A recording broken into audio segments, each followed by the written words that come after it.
kitchen countertop is not supposed to kill anyone. It is a surface for preparing food, for setting down groceries, for leaning against while children do homework. The engineered quartz sold in showrooms across America is beautiful, seamless, stain-resistant, and costs between $4,000 and $12,000 installed. It is also 90 to 95% crystalline silica, the highest concentration of respirable silica ever intentionally fabricated for use inside a human home. When a diamond blade cuts that slab, the dust it releases is sharper, fresher, and more biologically aggressive than any natural stone particle in the geological record. The men who cut it are not dying of old age or slow decline. They are dying in their 30s, lungs turned to scar tissue and stone, diagnosed with a disease that medicine thought it had defeated a century ago. A 2023 study of explanted lungs from Countertop workers found silica concentrations 10 times higher than in historical mining victims. Some of those workers had been cutting slabs for fewer than 3 years. The paradox is not hidden. It sits in plain view on every job ticket.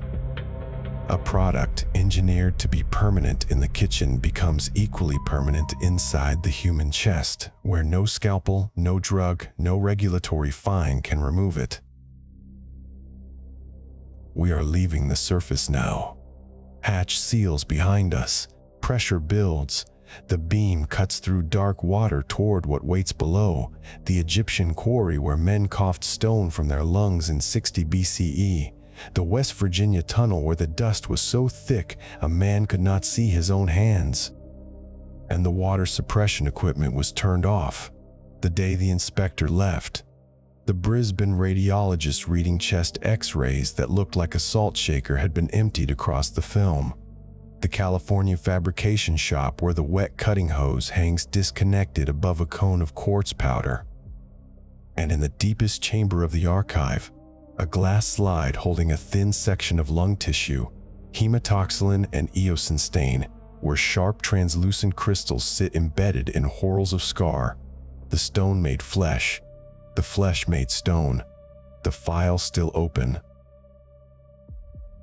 The countertop that filled the lungs is not a relic of antiquity.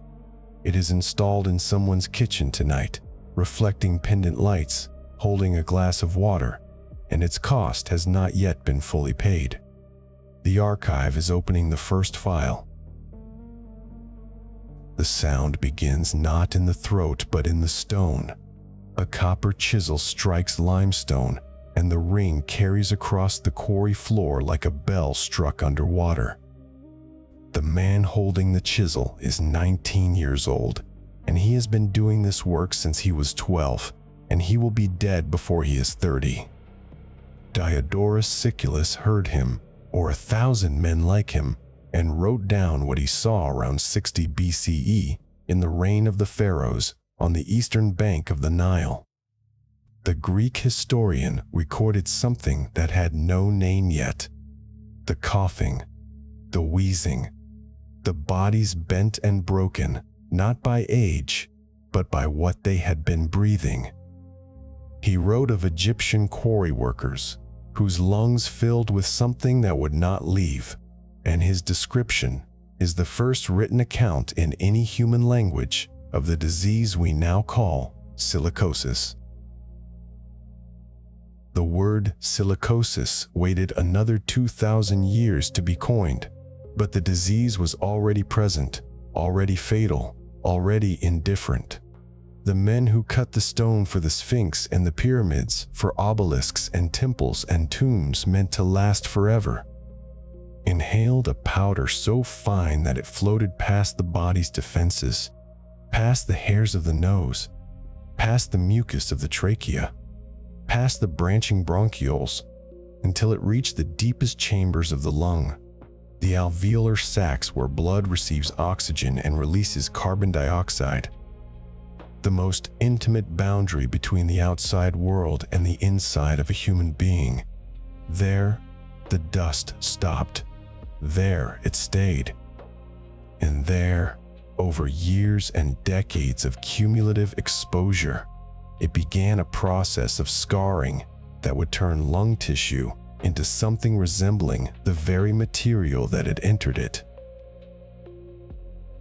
The mechanism is not chemical, not infectious, not genetic in any simple sense. It is mechanical. Inhaled crystals of respirable crystalline silica embed in the alveoli, and the immune system responds by sending macrophages, the body's cellular janitors, to engulf and digest the foreign particles. But crystalline silica cannot be digested. It is a mineral, chemically inert, physically indestructible, and its freshly fractured edges are sharp at the microscopic level, sharper than any biological particle the immune system was designed to handle. The macrophage attempts to swallow the crystal, and instead ruptures, spilling its digestive enzymes into the surrounding tissue. This rupture activates fibroblasts, the cells that produce collagen and extracellular matrix, and they begin laying down scar tissue. More macrophages arrive. More rupture, more scarring. The cycle repeats, and the lung gradually fills with hyaline nodules, dense, rubbery, gray-white masses of connective tissue that look, under the microscope, like the whorled surface of a storm petrel's feather or the concentric rings of a pebble dropped in still water, or the exposed face of a fractured stone. The carver becomes the carved.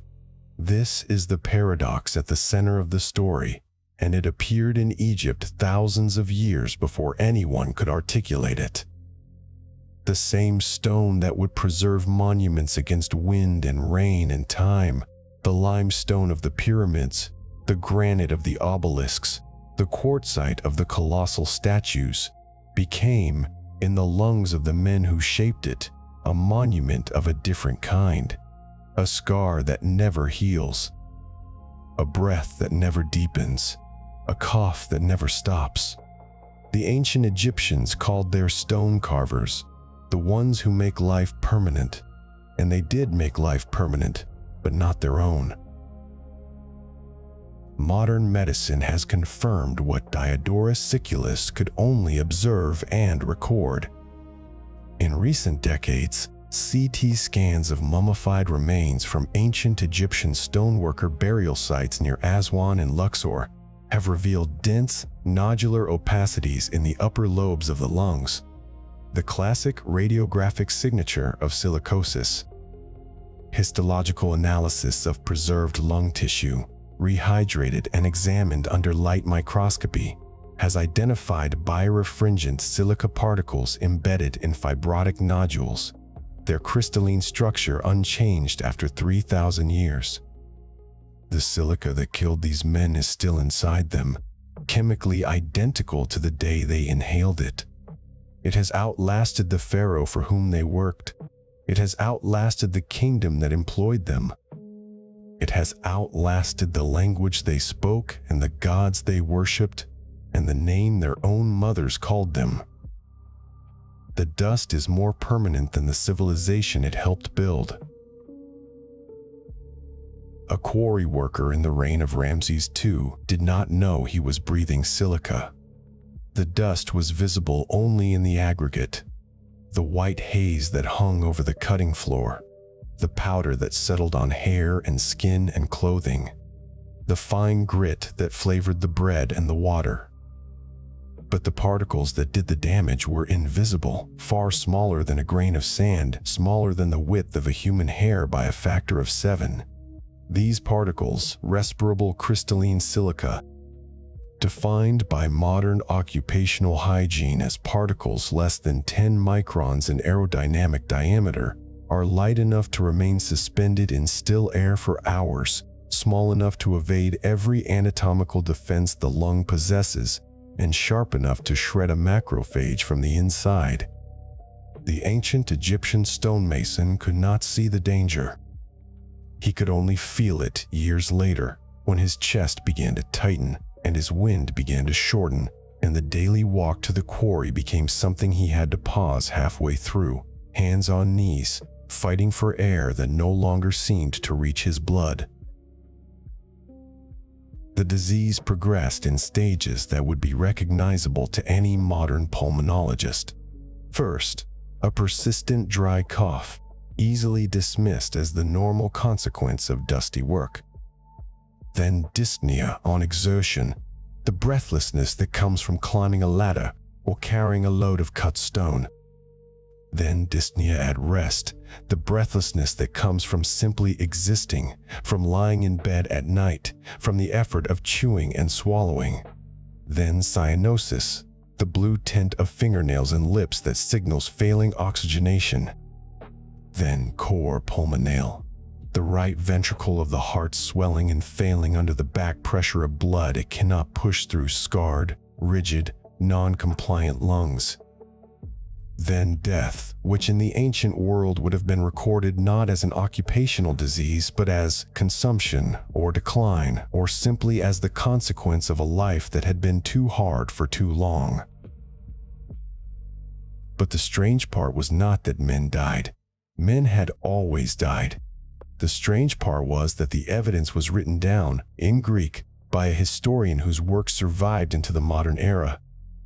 And that evidence sat in libraries and archives for 2,000 years, while generation after generation of industrial societies built new industries on the same mineral foundation, each time discovering the danger as though for the first time, each time expressing surprise that a rock that had been harmless in the mountain became lethal the moment it was reduced to powder and inhaled. The Egyptian quarry documented by Diodorus Siculus was not an anomaly, it was a preview. The dust that killed the carvers of the Sphinx did not disappear with the pharaohs.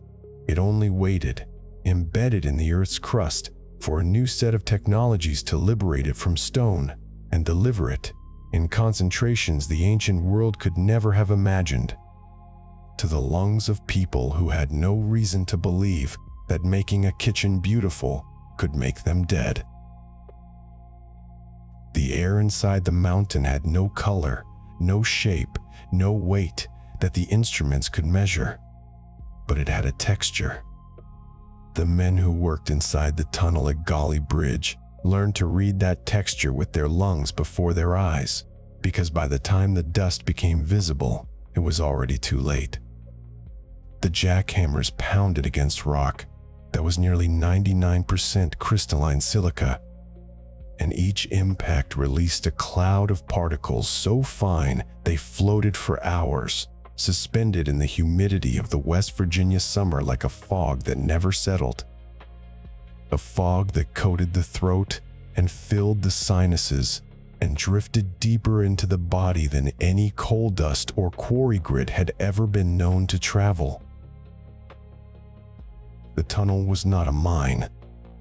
It was a hydroelectric project, a 3-mile bore through Golly Mountain designed to divert the New River into a downstream power station, and the electricity it would generate was meant to light homes and run factories and carry the promise of modern industry into the rural valleys of Appalachia. The contractor was Union Carbide, which had never built a tunnel before, but which knew, through its subsidiary, the Electro-Metallurgical Company, that the mountain contained almost pure silica, a mineral that, when processed, became the ferroalloys essential for steel production. The tunnel would serve two purposes, one public, one private. The public purpose was electricity. The private purpose was a vein of silica that could be extracted, processed, and sold. The men who drilled the tunnel were told nothing of the second purpose. They were told the wage, 25 cents an hour for a 10-hour shift, good money in 1930, the year the Depression had begun to empty pockets and fill breadlines across the country. Recruitment focused on the segregated South. The workforce at Hawk's Nest was overwhelmingly black, farmers, sharecroppers, and unemployed laborers from Virginia, the Carolinas, Georgia, and Alabama. Men who had been shut out of union mines and skilled construction trades, and who arrived at Gully Bridge, carrying everything they owned in a single bag, expecting hard work, not a death sentence. They were housed in a camp of shacks without running water, paid in scrip that could only be redeemed at the company store, and sent into the tunnel without masks, without respirators, without any breathing protection at all. Some of them wrapped bandanas around their faces. Most did not even do that. The dust was so thick in the heading, the section where the drilling advanced into fresh rock, that a man could not see his own hands at the end of his outstretched arms. He could hear the jackhammer of the man next to him, but he could not see him.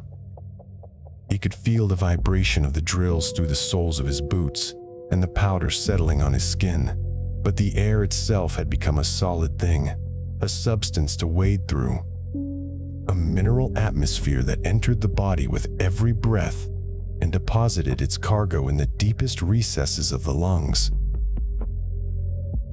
The biology of what happened next was not well understood in 1930. The medical literature on silicosis had existed for centuries, but it was a specialist's disease, the concern of mining engineers and European pathologists, not the kind of knowledge that traveled to rural construction sites in the United States. The workers at Hawk's Nest did not know that the particles they were inhaling were smaller than 10 microns, 1/7 the width of a human hair, small enough to bypass the upper respiratory tract's defenses and lodge in the alveolar sacs where oxygen enters the blood. They did not know that the human immune system has no mechanism for removing crystalline silica once it reaches those sacs, because the macrophages that patrol the lungs and engulf foreign particles cannot digest a shard of quartz.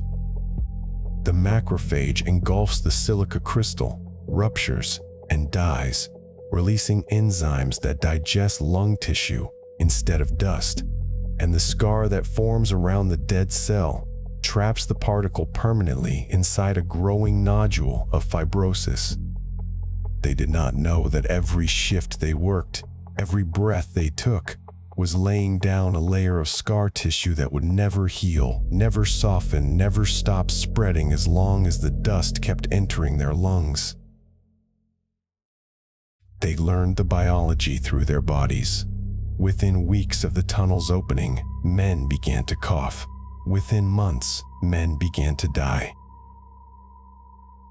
The disease was acute silicosis, the fastest progressing form of the condition ever documented in an industrial workforce. Unlike the chronic silicosis that took 20 or 30 years to disable a coal miner or a foundry worker, acute silicosis at Hawk's Nest could kill in less than a year.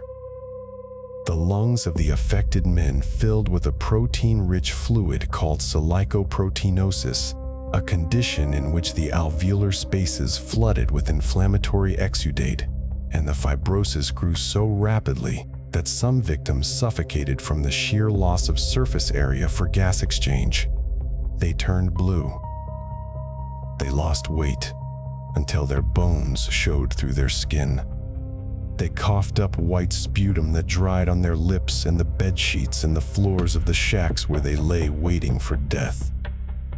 The company doctors who examined them, the doctors hired by Union Carbide and its subcontractor, the Reinhardt and Dennis Company, diagnosed them with pneumonia, with tuberculosis, with the catch-all phrase, tunnelitis, which meant nothing and covered everything. The word silicosis did not appear in their medical records.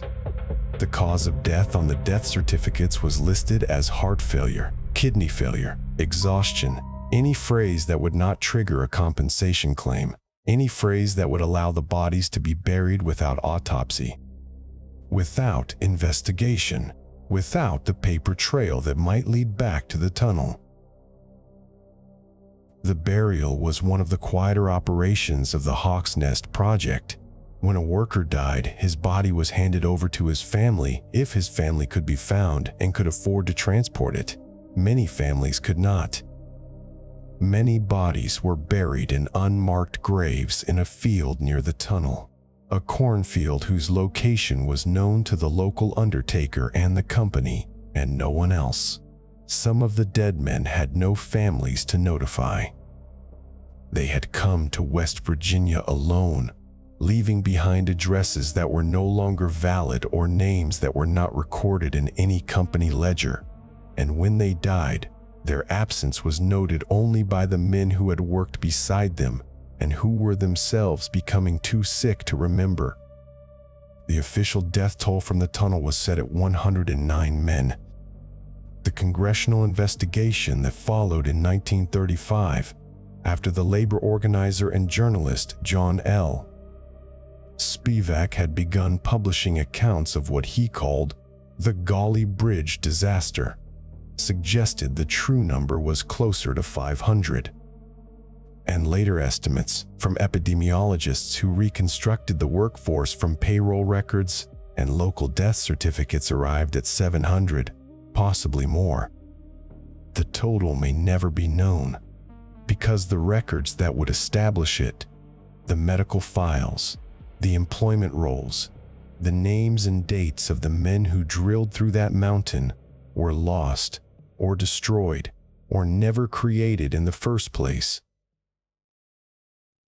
What the congressional investigation did establish, and what the historical record preserves, is the detail that turns the Hawk's Nest story from a tragedy of ignorance into a crime of calculation. The tunnel had two entrances, the Hawk's Nest side and the Gauley Junction side. On the Hawk's Nest side, where the insurance inspector's tour was scheduled to pass, the company had installed the latest dust suppression equipment, ventilation fans, water sprays, the technology that mining engineers had already shown could reduce airborne silica to safe levels. The equipment was functioning on the day of the inspection. The inspector approved the site. After he left, the equipment was turned off and was never turned on again. On the Gauley Junction side, where the black laborers drilled, no dust suppression equipment had ever been installed at all. The company had bought the safety technology to pass an inspection, not to protect the workforce. The technology existed and was deliberately denied to the men whose lives it would have saved. The silence that followed this revelation was not the silence of ignorance. It was the silence of a system that had discovered how to calculate the value of a human lung and had found the price acceptable. The silence in the tunnel itself was a different kind of thing. The workers described it, those who survived long enough to talk to investigators, as a weighted quiet that descended whenever a man collapsed mid-shift. The jackhammers would stop one by one, because the men could hear the difference between the normal rhythm of drilling and the sudden absence of a single drill, and they would turn to see a figure on the tunnel floor, already half covered in the white powder that accumulated on every surface. The dust settling on the fallen body as gently as snow, as finally as a shroud. The foreman would order the body removed, and the drilling resumed, and the sound of the jackhammers would build again until the next collapse, an hour or a day or a week later. And the pattern repeated itself with the regularity of a machine that had been designed to consume men and produce silica rather than the other way around. The company had a defense, and the defense was the same one that every industry had used since the ancient Egyptians first noticed that their stone carvers coughed and died young.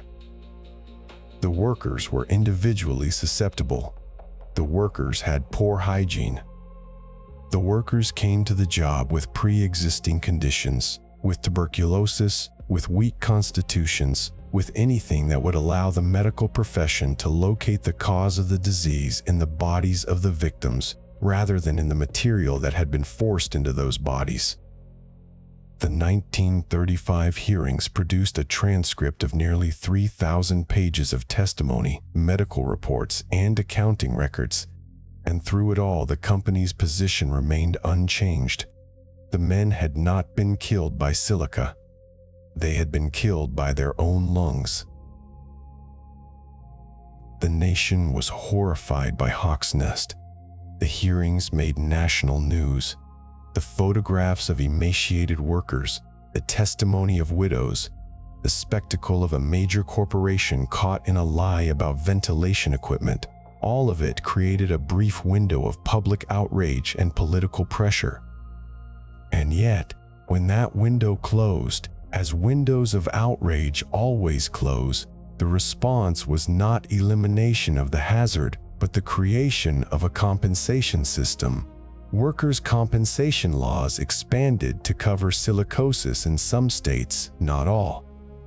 Insurance premiums for silica exposure were calculated and added to the cost of doing business.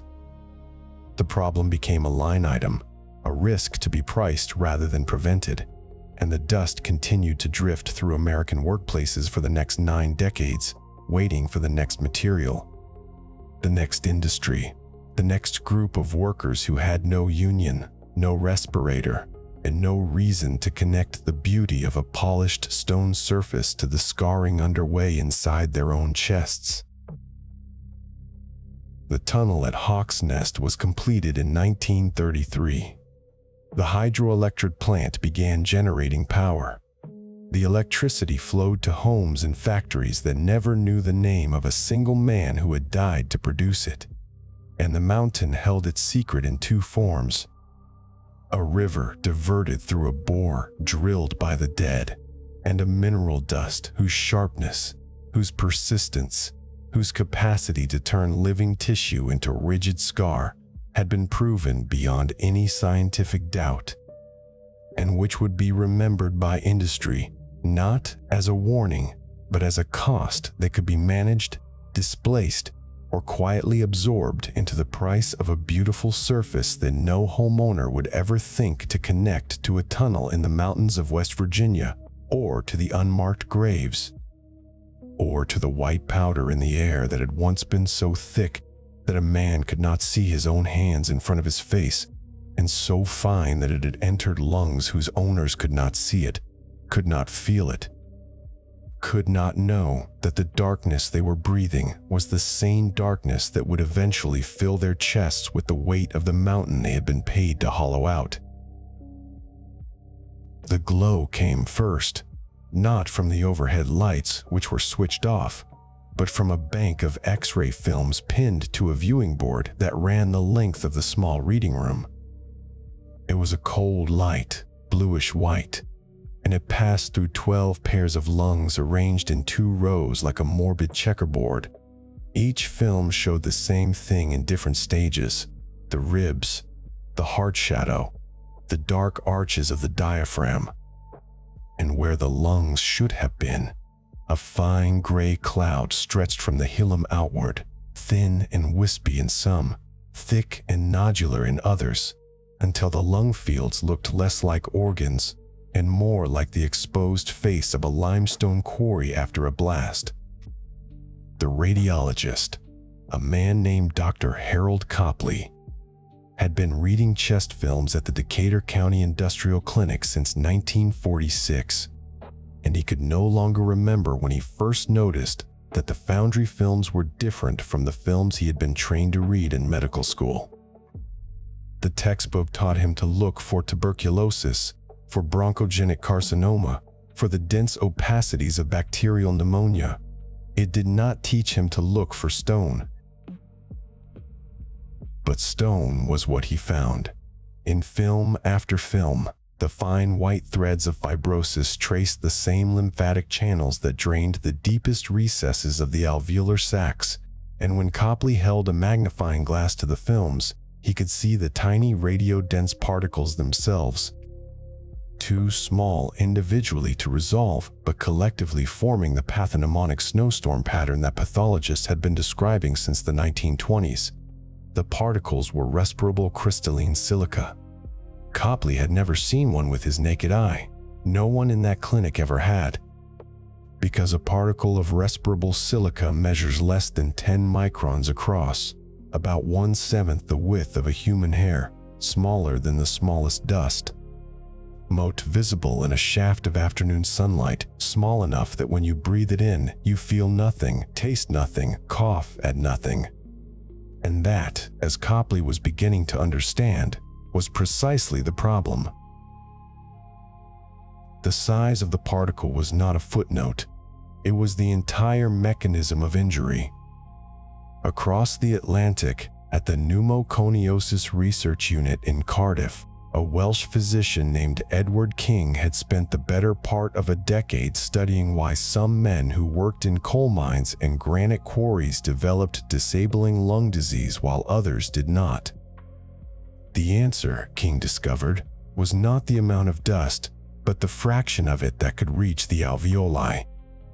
The human respiratory tract is a series of narrowing passages lined with ciliated cells and mucus-secreting glands, a defense system designed to trap large inhaled particles in the nose and throat, to sweep them upward on a conveyor belt of mucus, and to expel them through a cough or a swallow.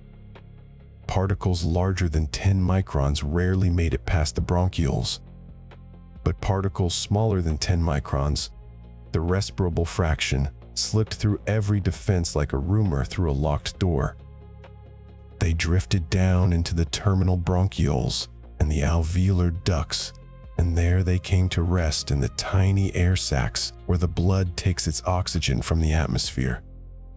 The alveolar membrane is only a single cell thick, a tissue of almost unimaginable delicacy, and when a sharp crystal of silica embeds in it, the body responds the only way it knows how.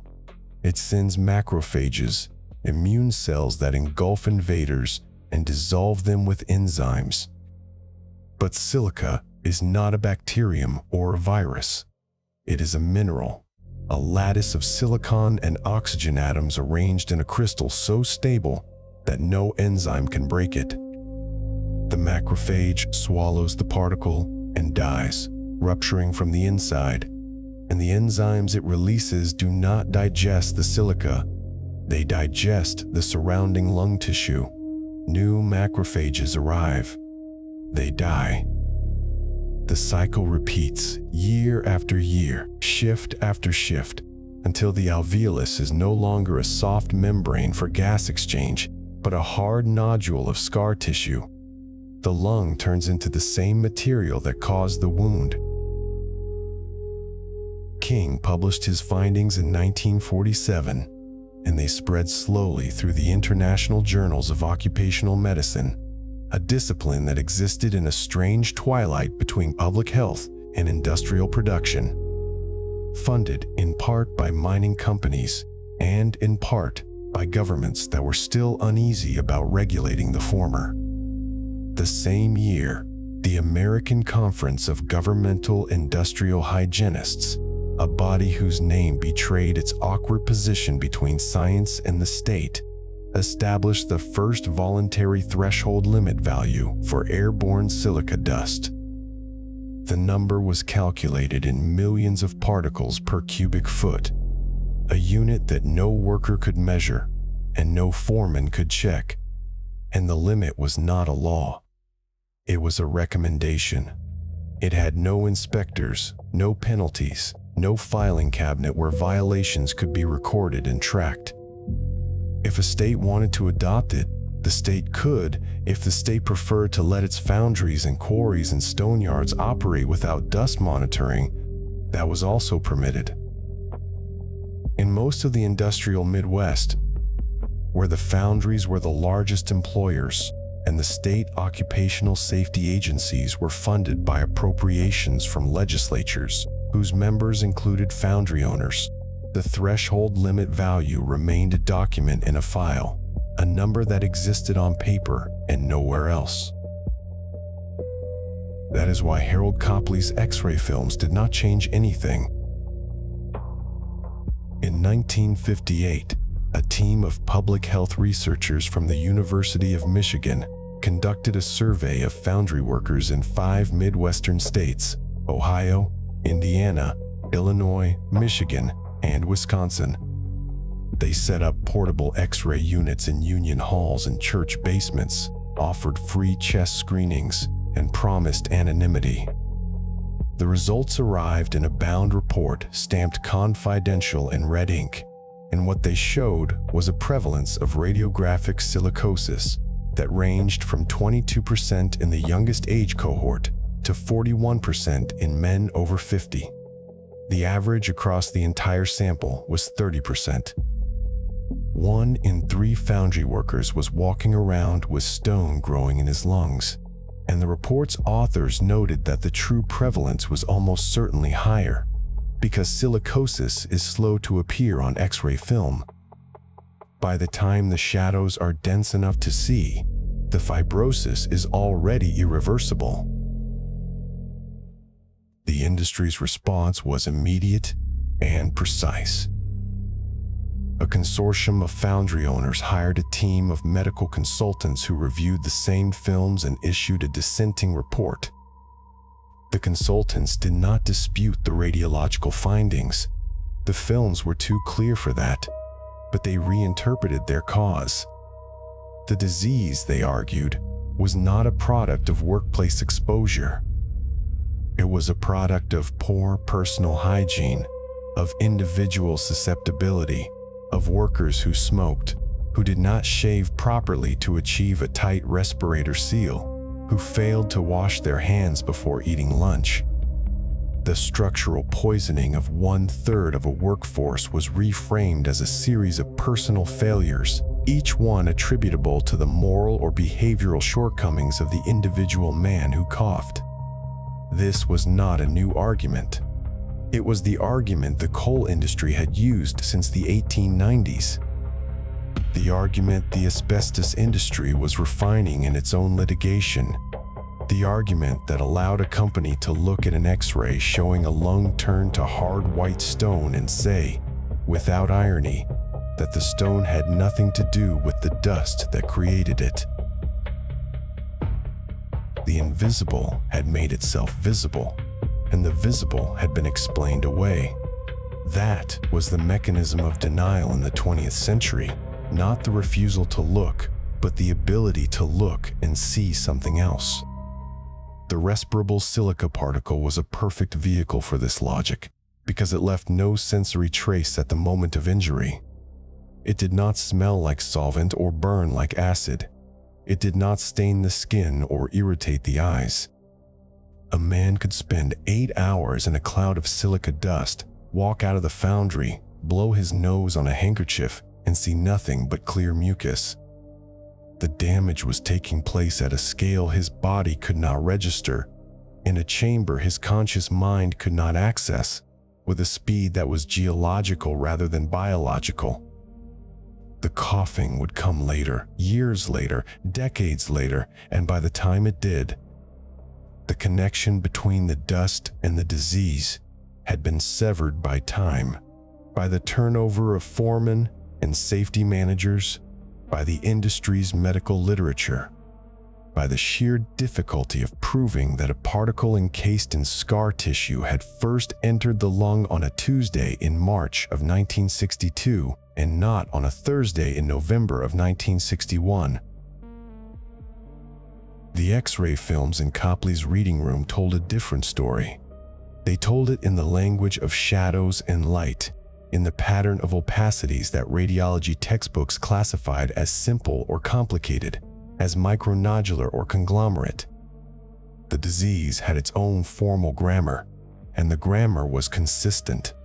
The earliest lesions appeared in the upper lobes, where ventilation is greatest, and then spread downward and outward as the lymphatic system carried silica particles from the alveoli to the hilar lymph nodes.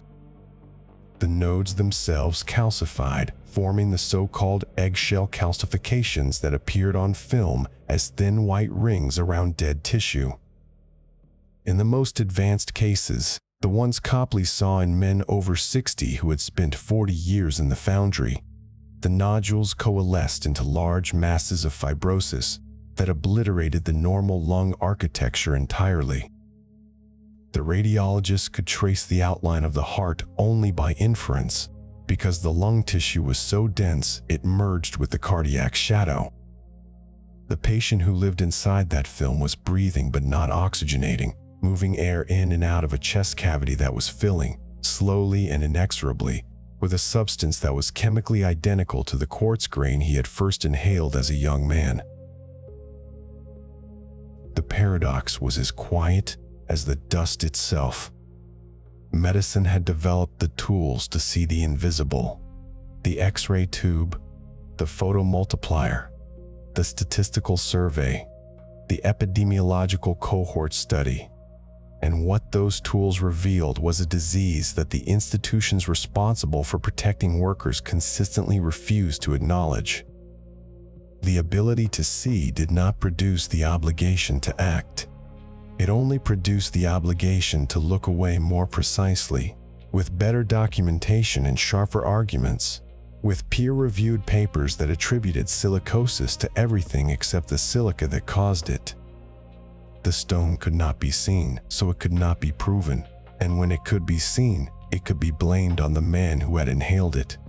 That was the logic of the mid-century foundry, and it would prove remarkably portable. It would prove portable because, even as Copley was reading his films and the foundry consultants were drafting their rebuttals, a different kind of stone was being developed in laboratories and patent offices on the other side of the world. The stone industry had watched the foundry battles and learned their lessons. If respirable silica was most dangerous when it was invisible, the industry would create a product that generated dust so fine it could not be seen by the naked eye. So concentrated that every cubic meter of air would carry 10 times the silica load of a natural quarry, so uniform that the macrophage would have no respite from its geometry. And it would market that product not to industrial buyers who understood the hazards of mineral dust, but to homeowners who thought of countertops as surfaces, not sources. The dust that had filled the foundries was about to change its address. It was going to move from the factory floor to the kitchen island, from the industrial Midwest to the suburban showroom, from the men who poured molten metal to the men who cut polished slabs for a living and did not know, when they walked into the shop on their first day, that the beautiful white surface they were being paid to fabricate was made of the same material that had filled the X-ray films with stone. The glow of the viewing board dimmed as Copley switched it off. The films went dark, and the room returned to its ordinary fluorescence: the gray metal desk, the filing cabinets, the coffee cup half full and cold. Outside, the foundry whistle blew the end of the second shift, and men in denim jackets walked past the clinic window toward the parking lot, their shadows long in the streetlight, their lungs carrying the seed of a scar that no one in that building would diagnose for another 15 years. The archive does not record whether any of them later stood in a kitchen they had helped to build, running a hand across a countertop of engineered quartz, and felt a shortness of breath they could not explain. The archive only records that the dust was already there, waiting in the stone, waiting for the saw blade that would release it.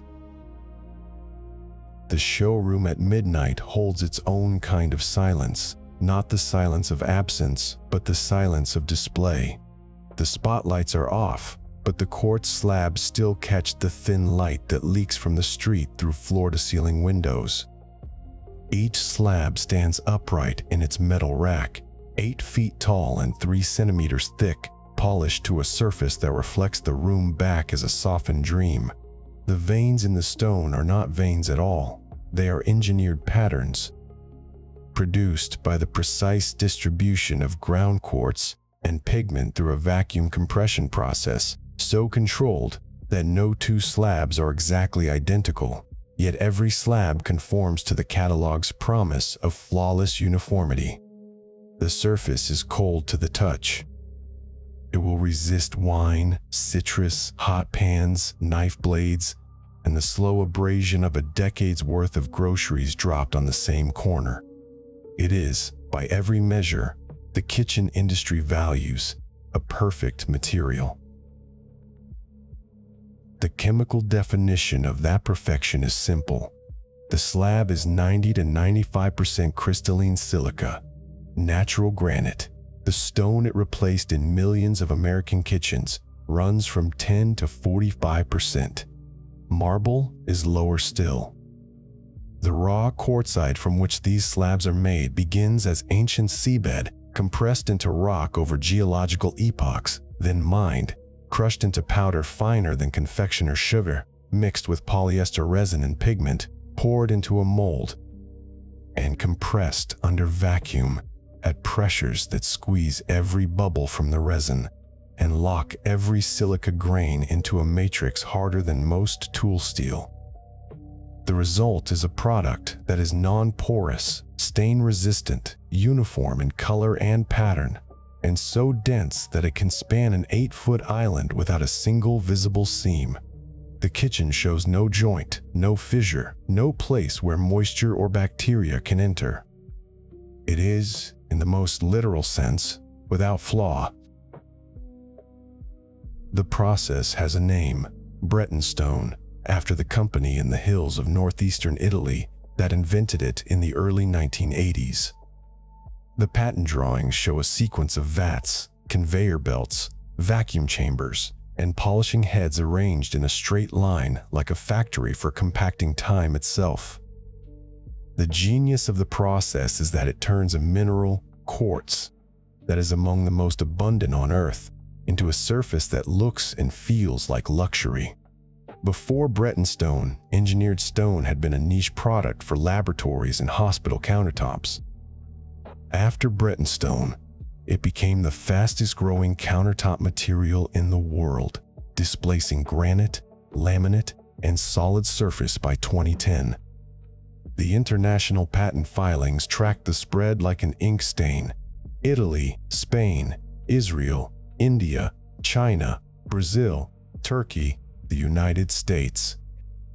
The product arrived in American Home Depot aisles and independent stone yards at the same moment that the housing market craved what designers called clean surfaces, horizontal planes that would not distract from the open-plan light of the new millennium kitchen. The same qualities that make the slab desirable in the kitchen, hardness, density, chemical inertness, are the same qualities that make its dust uniquely hazardous when the slab is cut.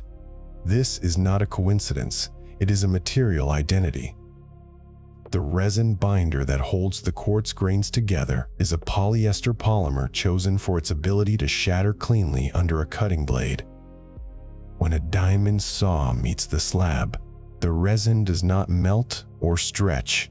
It fractures at the molecular level, releasing the silica grains in a burst of ultra-fresh crystal faces. Freshly fractured silica is biologically more reactive than silica that has been weathered by air and water for thousands of years. The newly exposed crystal edges carry unsatisfied ionic charges that react with cell membranes and proteins in a way that aged dust does not. A grain of quartz from a riverbed has had its sharp edges worn smooth by millennia of tumbling.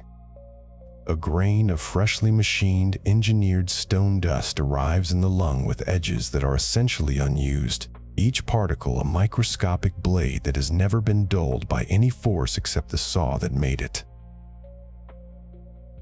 The size of those particles is a number that matters more than the percentage of silica. The human respiratory system can trap particles larger than 10 microns, about 1/7 the width of a hair, in the nose, throat, and bronchial tubes, where mucus and cilia sweep them away. Particles smaller than that, the respirable fraction, pass through every defense and settle in the deepest chambers of the lung, the alveoli, where oxygen transfers into the blood. The cutting, grinding, and polishing of engineered stone generates a dust cloud in which a substantial portion of the particles fall below 5 microns. Some are smaller than 1 micron, invisible, weightless, capable of remaining suspended in the air of a workshop for hours after the saw has stopped spinning.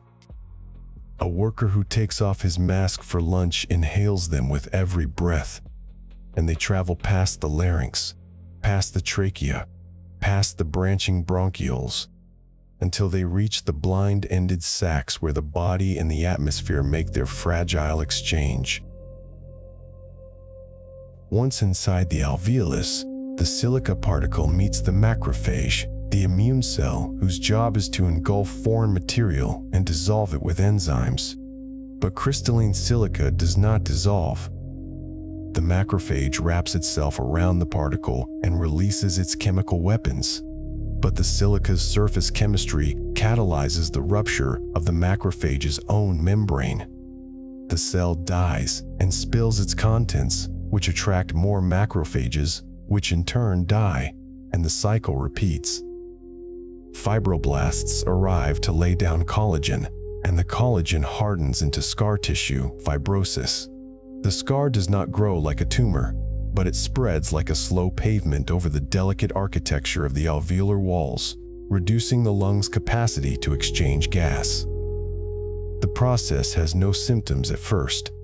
A man can lose 40% of his lung function and still not notice anything except a slight shortness of breath on stairs. By the time the cough begins, dry, persistent, deepening, the scarring is irreversible and progressive.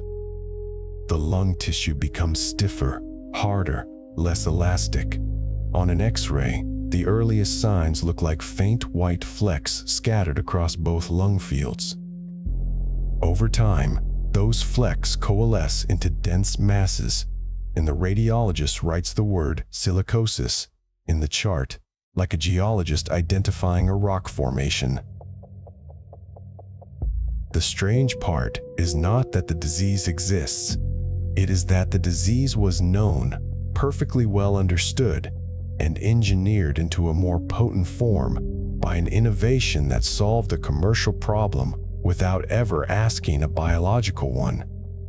The Bretonstone process concentrated silica from its natural range of 10 to 45% up to 90 to 95%. It homogenized the particle size distribution so that a greater proportion of the total dust mass fell into the respirable range. And it encased the silica in a resin that, when fractured, delivered those particles with maximal surface reactivity. None of this was secret. The patents describe the exact composition. The material safety data sheets list the silica content. The engineering literature celebrates the hardness. But the combination, the concentration, the size, the fresh fracture surfaces, the volume of cutting the industry required, created a dust that pulmonary pathologists would later describe as the most efficient lung scarring agent ever placed inside a residential building material. The showroom display for this product includes no such information. The slab label lists the brand name, the color, the country of origin, the square foot price. The sales brochure shows a kitchen bathed in morning light, a family gathered around an island, a glass of orange juice resting on a surface so smooth it seems to float above the cabinetry. The homeowner runs her hand across the polished edge and feels nothing but cool stone. There is no dust in the showroom. The air is filtered and conditioned. The lighting is calibrated to make every slab look like a photograph of itself. The price of the installed countertop, $4,000, $8,000, $12,000, is calculated per linear foot and does not include the cost of the particulate matter that will be released into the air of a fabrication shop 40 miles away, where a different set of hands will lift the same slab onto a cutting table and guide a diamond blade through it. The men who cut these slabs are not working in ancient quarries or remote tunnels. They are in workshops in suburban strip malls, wedged between a discount mattress store and a taqueria in industrial parks off highways that lead to the subdivisions where the finished kitchens wait. The shop is a concrete box with a roll-up door and a ventilation system that may be nothing more than a single exhaust fan choked with dust. Inside, a bridge saw runs on a track, spraying a jet of water onto the blade when the water system is turned on, when the pump is working, when the fabricator is not in a hurry. Next to it, a hand grinder sits on a bench, its shroud and vacuum hose disconnected because the hose reduces maneuverability and the shroud blocks the operator's view of the edge. The floor is coated in a fine white powder that rises in small puffs with every footstep. The powder settles on tool handles, on the lids of coffee cups, on the shoulders of shirts, on the pages of the safety manual that arrived from the stone supplier and was never removed from its plastic wrap.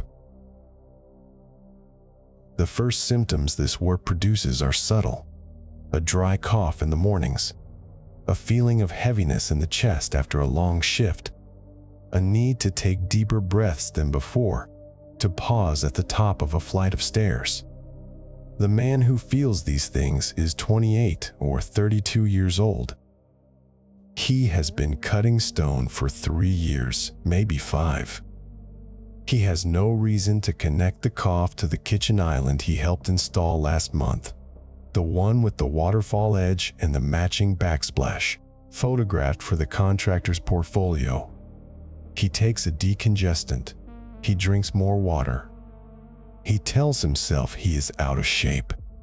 The connection between the polished slab and the white dust on his workbench does not become visible until a chest X-ray turns on its light board and shows the first pale shadows blooming across the lower lobes of his lungs, shadows that, under a microscope, would resolve into the same crystalline silica particles that fill the slab, now permanently embedded in the lung tissue, surrounded by dense hyaline scar.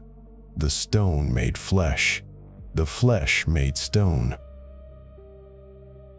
The engineered stone industry's position, articulated in trade publications and regulatory comments for years, is that the material is safe when cut with proper dust controls.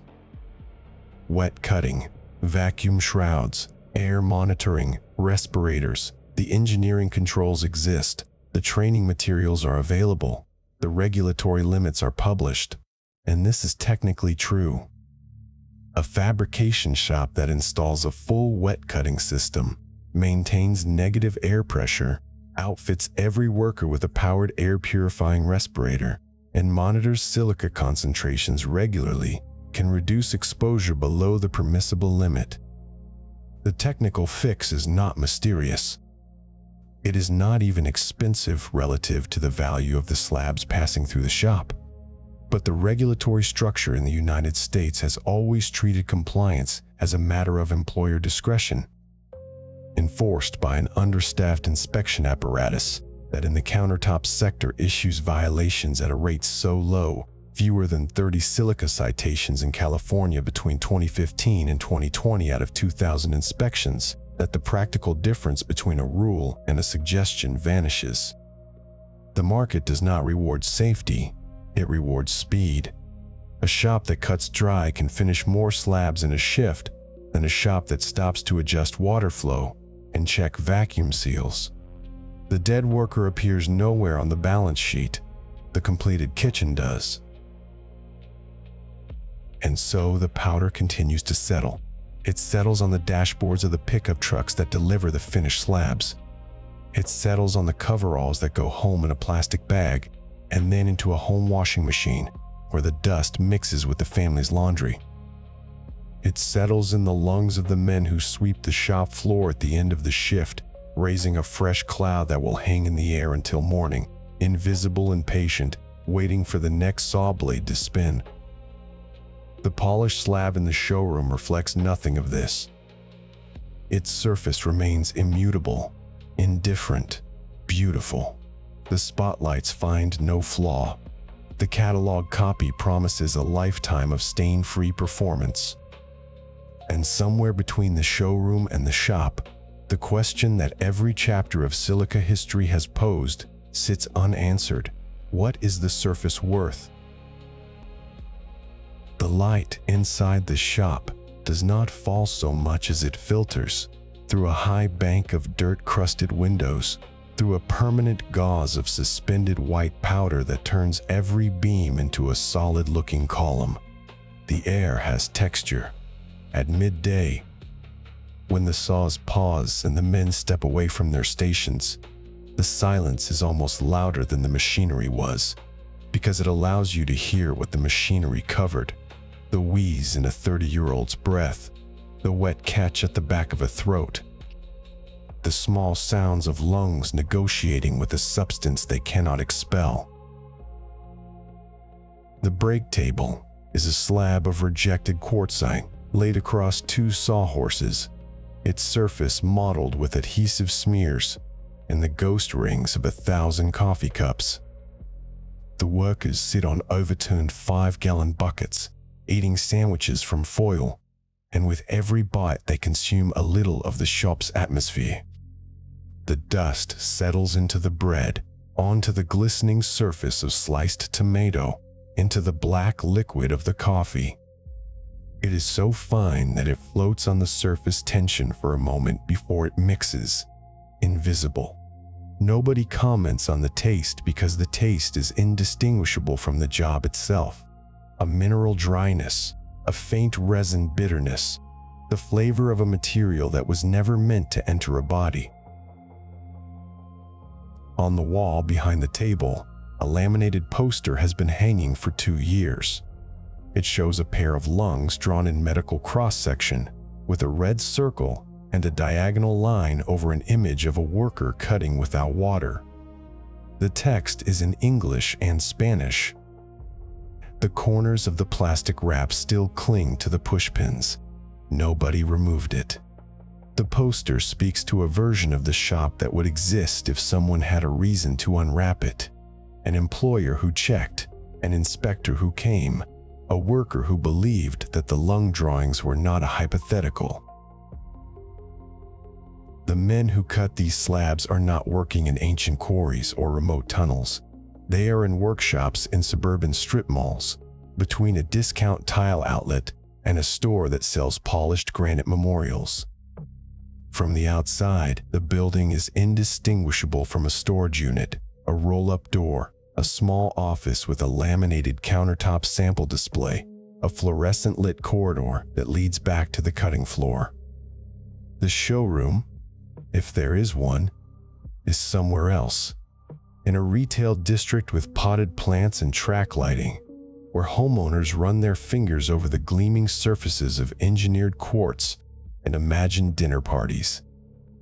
The distance between those two rooms is measured in geography and in income, but it is also measured in the concentration of respirable crystalline silica in the air.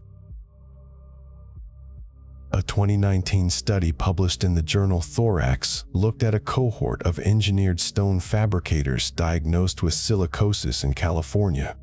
The numbers were small, but the story they told was enormous. The average age at diagnosis was 33. 33. That is 40 years younger than the typical silicosis patient from the mining and foundry era. The men who spent decades underground or in the cast iron heat of industrial mills before their lungs gave out. The California workers did not have decades. They had a handful of years. The disease progressed from first cough to end-stage fibrosis in an average of fewer than 36 months. Some of them were cutting countertops for less than 3,000 working hours, the equivalent of a year and a half of full-time employment, when the scar tissue began to show up on their chest films. The California Department of Public Health began tracking the cases systematically, and what they found made epidemiologists pause. In Los Angeles County alone, between 2019 and 2022, The number of confirmed silicosis cases among countertop workers exceeded the total number of silicosis cases in all of American mining during the previous decade, adjusted for workforce size. The statistic sounds impossible, but it is not. Mining employs relatively few people and operates under health surveillance programs that, however imperfect, exist. Countertop fabrication employs tens of thousands of workers in small, non-union shops, many of them recent immigrants from Mexico and Central America, laboring in spaces where industrial hygiene is whatever the owner can afford or chooses to buy. The fabricators themselves do not call it silicosis because that word in the early months sounds like a diagnosis from a different century. They call it el polvo, the dust. They say they are tired, that they cannot catch their breath, that they wake up at night coughing. By the time the cough becomes persistent enough to warrant a doctor's visit, often in a community clinic, where the physician has never seen a case of acute silicosis and initially suspects asthma, infection, anxiety. The X-ray reveals a pattern that resembles not lungs but a snowstorm frozen inside the chest cavity. The radiologist types a report that uses words like diffuse nodular opacities and progressive massive fibrosis, and the report lands in a file that may or may not reach the state health department because there is no federal requirement to report silicosis. It is not a notifiable disease. It is as if the century of medical knowledge that separates us from Hawk's Nest had never been codified into a system of counting. In 2022, the National Institute for Occupational Safety and Health, NIOSH, sent investigators into fabrication shops in 4 states: California, Texas, Colorado, and Washington, equipped with air sampling pumps and the quiet urgency of a public health agency that suspects it is about to confirm something terrible. What they found was worse than suspected. More than 80% of the shops had airborne silica concentrations that exceeded the permissible exposure limit of 50 micrograms per cubic meter of air. The median concentration was 10 times the legal maximum. Some measurements reached 20 times, 30 times, into the range where the exposure in a single shift was equivalent to the dose a miner would have received in a week a generation ago. The investigators noted that the dust controls on the market, wet cutting systems that continuously spray water onto the blade, local exhaust ventilation hoods, respirators with proper fit testing, were well understood technologies. They were not experimental. They were not expensive in the context of an industry that sells a single slab for several $1,000s. And yet, in the majority of shops, the water nozzles were disconnected because they slowed down the cut. The ventilation ducts were clogged or never installed, and the respirators, if they existed at all, hung from a hook near the bathroom with filters that had turned gray months ago. A young man who enters one of these shops at the age of 25, earning perhaps $18 an hour, will spend his days turning a raw quartz slab into a gleaming kitchen island that will be photographed for a home design catalog. The island retails for $5,000, not including installation. The fabricator's annual salary, before overtime, is less than $40,000. The profit margin on the slab alone could fund a wet cutting system for every station in the shop, and yet the arithmetic of the industry, the 1,000 small calculations of cost against convenience, has, in shop after shop, landed on the side of silence. The water stays off. The dust floats. And the ledger that records these transactions does not itemize the cost beyond the line for labor. The paradox is not hidden. It sits in plain view on every job ticket. The same men who are polishing surfaces to a flawless mirror finish are inhaling a dust that will turn their own internal surfaces into something resembling the uncut face of the stone they work. The scarring process is mechanical. When a particle of respirable crystalline silica lodges in an alveolus, the immune cell that rushes to eat it bursts on the sharp crystal edge, releasing enzymes that call in more immune cells, which also burst. And over time, the lung tissue is replaced by a dense, hyaline scar that does not exchange oxygen. It is a process of slow petrification. The lung becomes rigid.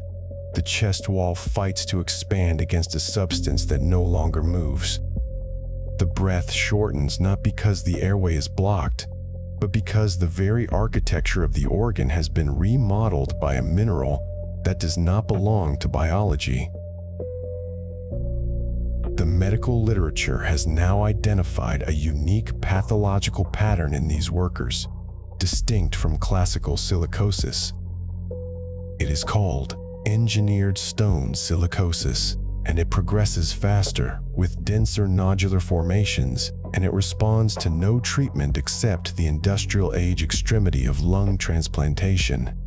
By the time a fabricator is placed on the transplant list, his life has typically contracted to a radius of an oxygen line, a living room chair, and a series of phone calls to a social worker who is trying to explain to his family why the breadwinner of a household that built American kitchens cannot afford the medication to keep his lungs wet enough to breathe. The midday break in the shop is nearly over. The men fold their foil wrappers, shake the dust from their sleeves, and walk back toward the bridge saws, the polishers, the edge routers. The water lines that could suppress the dust hang idle above their heads. The safety poster remains sealed in plastic, its warning preserved like a specimen under glass.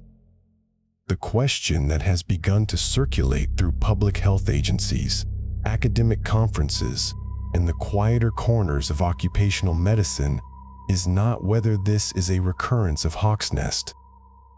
The question is more troubling because it does not evoke a secret tunnel in a remote gorge. It evokes a fully modern, fully lit, fully regulated society that knew and knows exactly what respirable crystalline silica does to a human lung. The question is why, with all that knowledge and all that regulation, engineered stone was allowed to become the deadliest material in construction since asbestos, and why the men who pay the price for that knowledge are the ones who will never see the kitchens they built. The courtroom on South Capitol Street was spare and institutional, the kind of room that comforts no one. Beige walls, fluorescent panels humming at a frequency just above the audible, a long bench of dark laminate that had absorbed decades of argument and given nothing back. At the front of the room, on the petitioner's table, a white banker's box overflowed with spiral-bound briefs. The stack contained 3,000 pages of regulatory analysis, epidemiological tables, exposure simulations, cost projections, and enough footnotes to bury a small industry. The air in the room was still, recirculated, and smelled faintly of toner and carpet adhesive.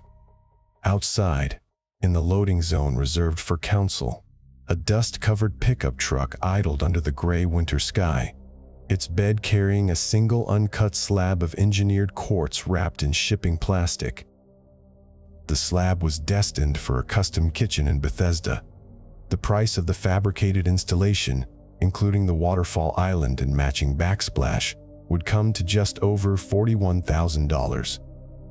Inside the courtroom, the argument was about whether the men who would cut that slab could be protected for $1,100 per shop. The permissible exposure limit for respirable crystalline silica sat at 100 micrograms per cubic meter of air in 1971, when OSHA first codified it from an older voluntary standard.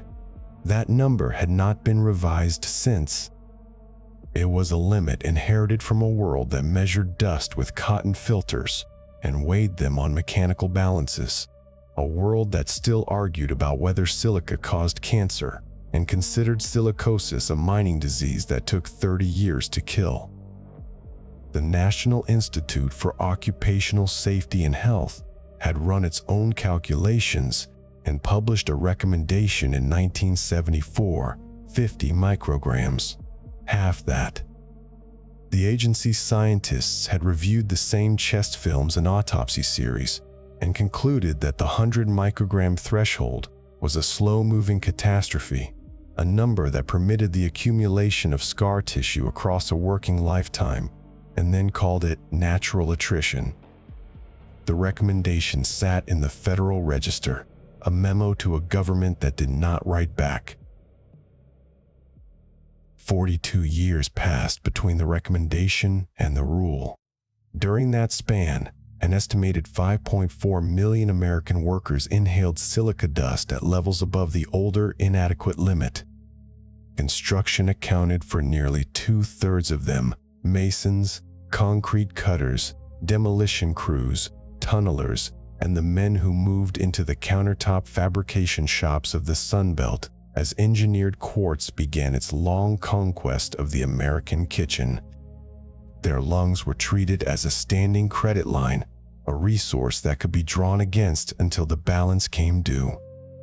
And because silicosis was a disease of latency, of slow accumulating harm that declared itself too late for any treatment to undo, the ledger of exposure kept growing long after the science was settled. The disease was not hidden, it was banked. The political delay was a masterwork of ordinary obstruction. The rulemaking process required cost-benefit analyses, industry consultations, public comment periods, small business reviews, judicial remands, and sequential re-reviews that could each consume a presidential administration. The silica rule became an object passed from one OSHA director to the next like a box nobody wanted to open. In the 1980s, the Reagan administration's deregulatory push froze the standard entirely. In the 1990s, the construction industry argued that silica was a nuisance dust, not a carcinogen, and demanded separate, more lenient rules for their sector. In the 2000s, the American Foundry Society and the brick manufacturers pressed for exemptions that would carve out whole industries from the rule's jurisdiction. Every year of delay was a year in which the permissible exposure limit remained at a number that NIOSH had called insufficient before most of the affected workers were born. What the industry called a burden was trivial in the arithmetic of the countertop trade. A single quartz slab, raw and uncut, cost between $600 and $1,500 wholesale, depending on the pattern and the brand. A modest kitchen required 2 to 3 slabs. The fabricated installation, cutting, polishing, edge profiling, templating, and fitting routinely invoiced at $5,000 to $10,000 more for the complex designs that sold showrooms. The compliance cost for a fabrication shop to install wet cutting systems, local exhaust ventilation, and proper respirator fit testing programs was estimated by the rule's own economists at $1,100 for initial equipment, with annual maintenance and consumables of a few $100s per worker. Put another way, the cost of protecting a pair of lungs for the entirety of their working life was roughly equivalent to the price of the cheapest quartz remnant in the bargain yard. The industry coalition that sued to block the rule called this an undue economic burden on small businesses. The Construction Industry Safety Coalition represented 25 trade associations, the National Stone, Sand, and Gravel Association, the National Association of Home Builders, the American Subcontractors Association, and others whose members stood to lose a fraction of a percent of gross revenue if the rule took effect.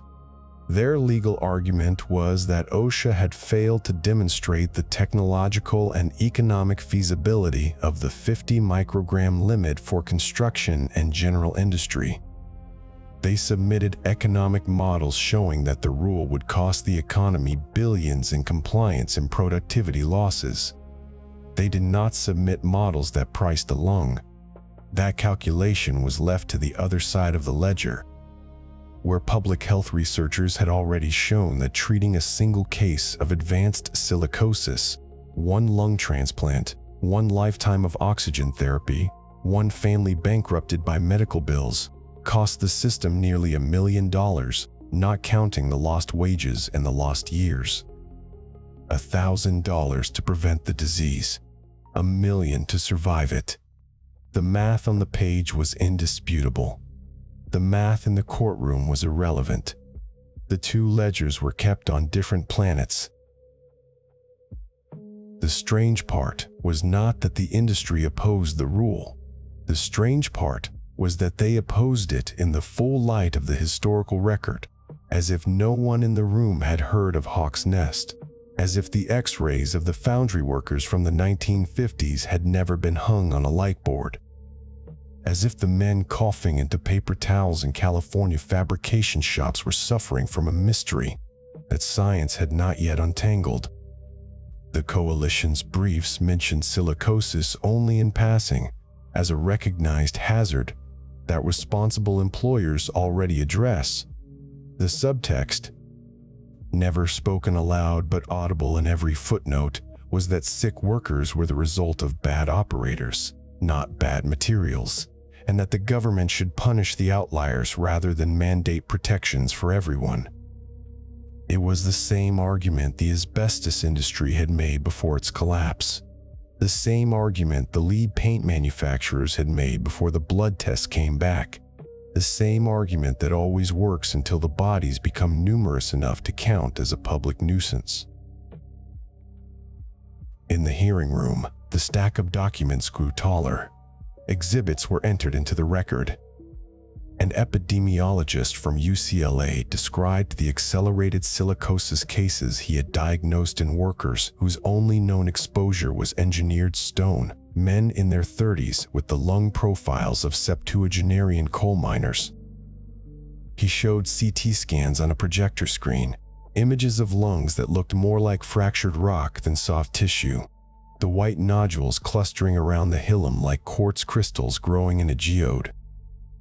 The industry's attorney objected to the characterization of the material as intrinsically dangerous, noting that quartzite was a natural substance and that European manufacturers had safely produced engineered stone for decades. The attorney did not mention that European fabrication shops operated under dust limits that were, in most countries, already far stricter than the American standard the coalition was trying to preserve. The omission hung in the air, heavy and unaddressed, like a piece of evidence that no one wanted to pick up because it would shatter the argument in their hands. The rule survived the challenge. On March 25, 2016, OSHA published the final silica standard in the Federal Register, reducing the permissible exposure limit to 50 micrograms per cubic meter of air, requiring engineering controls and medical surveillance, and giving industry 2 to 5 years to comply depending on the sector. The agency estimated that the rule would save over 600 lives per year and prevent more than 900 new cases of silicosis annually once fully implemented. The numbers were tidy and official, the kind of statistics that fit cleanly into press releases and congressional testimony. But the numbers did not account for the decades already lost, the workers already exposed, the scar tissue already laid down in the alveolar sacs of men who had breathed 100 microgram dust for years and would not see the benefit of a cleaner shop until their disease had already begun its slow, unstoppable knitting. The new limit was the right number, 42 years too late. a correction that arrived like an ambulance called after the funeral. Outside the courthouse, the pickup truck with the quartz slab had not moved. The driver, a fabricator from a shop in Gaithersburg, had been waiting for his boss to finish testifying as a character witness for the coalition. He had leaned against the wheel, eaten a gas station sandwich, and watched the white particles settle on the dashboard from the slab he had moved that morning. He had not worn a mask. The shop had wet cutting stations, but the polishing was done dry because water on the diamond pads left streaks on the dark quartz, and the customers complained. The driver's cough, a small dry bark he had carried for 6 months, was not yet something he connected to his work. He thought it was allergies. He had not seen a doctor. He had not been offered a screening. He did not know that the permissible exposure limit, wherever it was set, was a legal abstraction, not a physical barrier, and that the dust that had already entered his lungs would remain there, insoluble and irreducible for the rest of his life. The paradox of the silica rule is the paradox of every American occupational safety regulation that follows a long public health delay. The scientific knowledge arrives early. The regulatory action arrives late. And the gap between them is filled with human bodies that the market has already priced into the product.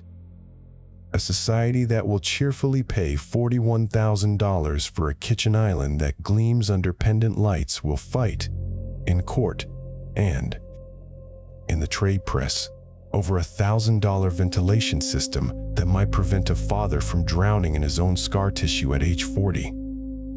The contradiction is not a failure of logic.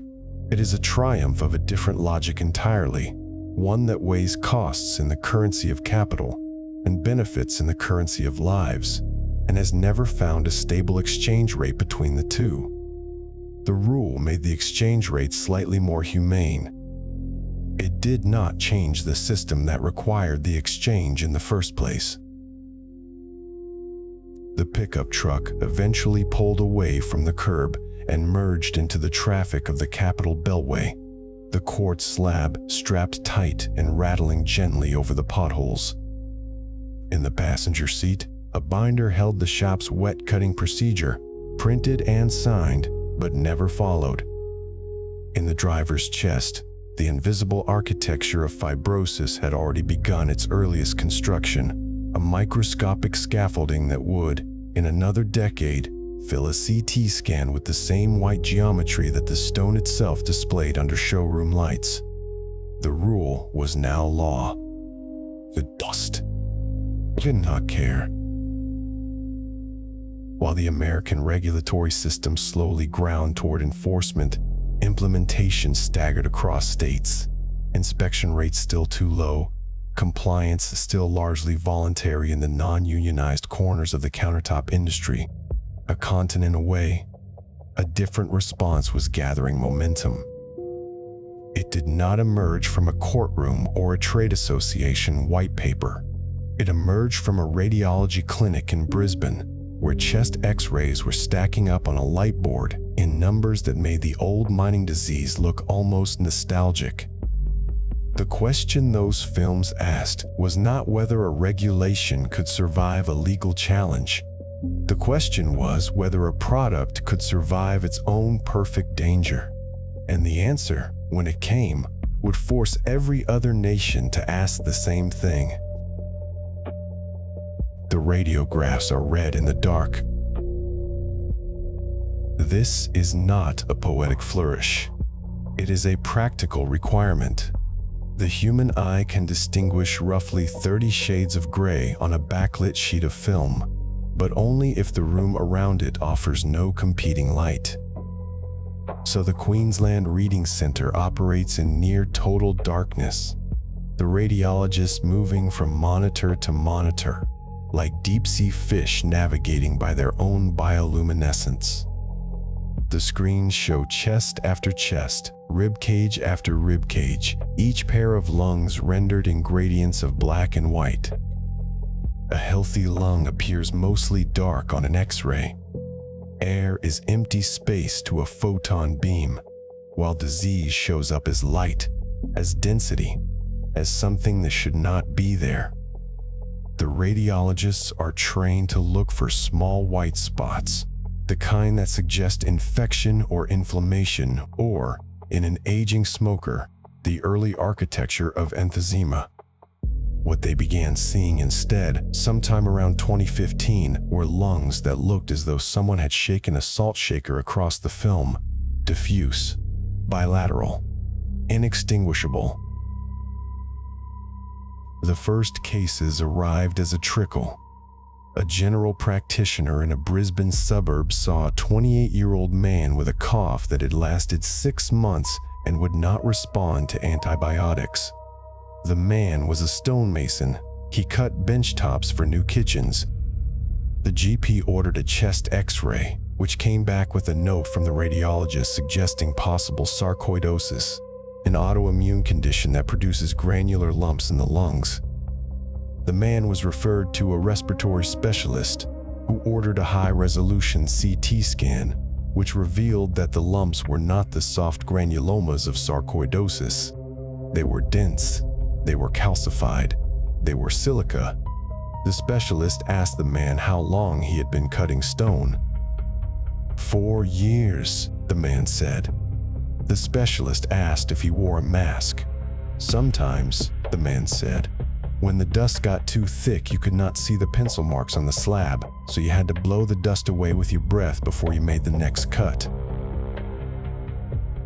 By the time the Queensland government convened its first urgent meeting on the matter in 2018, the trickle had become a register. The register had names, and the names had CT scans, and the CT scans told a story that Australian occupational medicine had not expected to read in the 21st century. Silicosis was supposed to be a grandfather's disease. It belonged to the men who had drilled the tunnels of the Snowy Mountain scheme in the 1950s, or cut sandstone for the cathedrals of Europe, or spent a lifetime in the gold mines of Kalgoorlie. It was a disease of latency, of slow accumulation, of exposure measured in decades before the first symptom appeared. The men showing up at Brisbane respiratory clinics had latency periods of 7 years, 5 years, 3 years. Some of them had been cutting engineered stone for less than 2,000 working days. Their lung function tests showed patterns typically seen in miners who had spent 40 years underground. The disease was not merely present, it was accelerated, it was aggressive, and it was concentrated in one specific workforce: the men who cut and polished the slabs of manufactured quartz that had become, in the span of a single housing generation, the most desirable surface in the Australian kitchen. The numbers built with the quiet momentum of a catastrophe that has not yet been given a name the public can recognize. In 2015, the handful of diagnoses. By 2018, 98 confirmed cases in Queensland alone.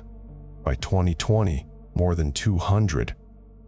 By 2023, the national count surpassed 600, with the understanding among respiratory physicians that the true number was almost certainly higher, because screening had only recently begun and most workers had never been tested. The epidemiological curve was not shaped like the slow rise of traditional silicosis statistics. It looked like an outbreak. It looked, to the physicians who read the curves, like the beginning of something the healthcare system was not prepared to absorb. The Construction, Forestry, Maritime, Mining and Energy Union, the CFMEU, an organization whose institutional memory includes the Black Lung, fights of the Queensland coalfields, and the asbestos campaigns of the 1980s, recognized the shape before the government did. The union had been receiving calls from members who could not finish a shift, who could not climb a flight of stairs without stopping, who had been told by their employers that the cough was nothing, that the dust was harmless. that quartz was just stone, and stone was natural, and natural things could not hurt you. The union began funding its own screening program.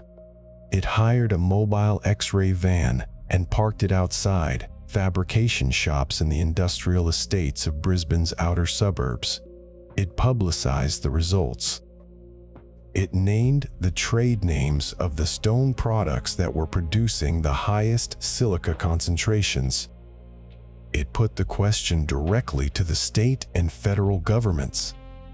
If this material is safe only when cut with equipment that most shops do not use, under conditions that most shops do not maintain, by workers whom most shops do not train, is the material safe at all? The engineered stone industry had an answer prepared. In 2020, it launched a voluntary safety program. The program required participating fabricators to use wet cutting, to install dust extraction systems, to provide respirators and fit testing, to submit their workers to regular lung function monitoring and chest imaging. The industry association described it as a comprehensive solution, a demonstration that the material could be handled safely if proper procedures were followed. The government accepted the program as an alternative to regulation. The problem was solved. The market could continue.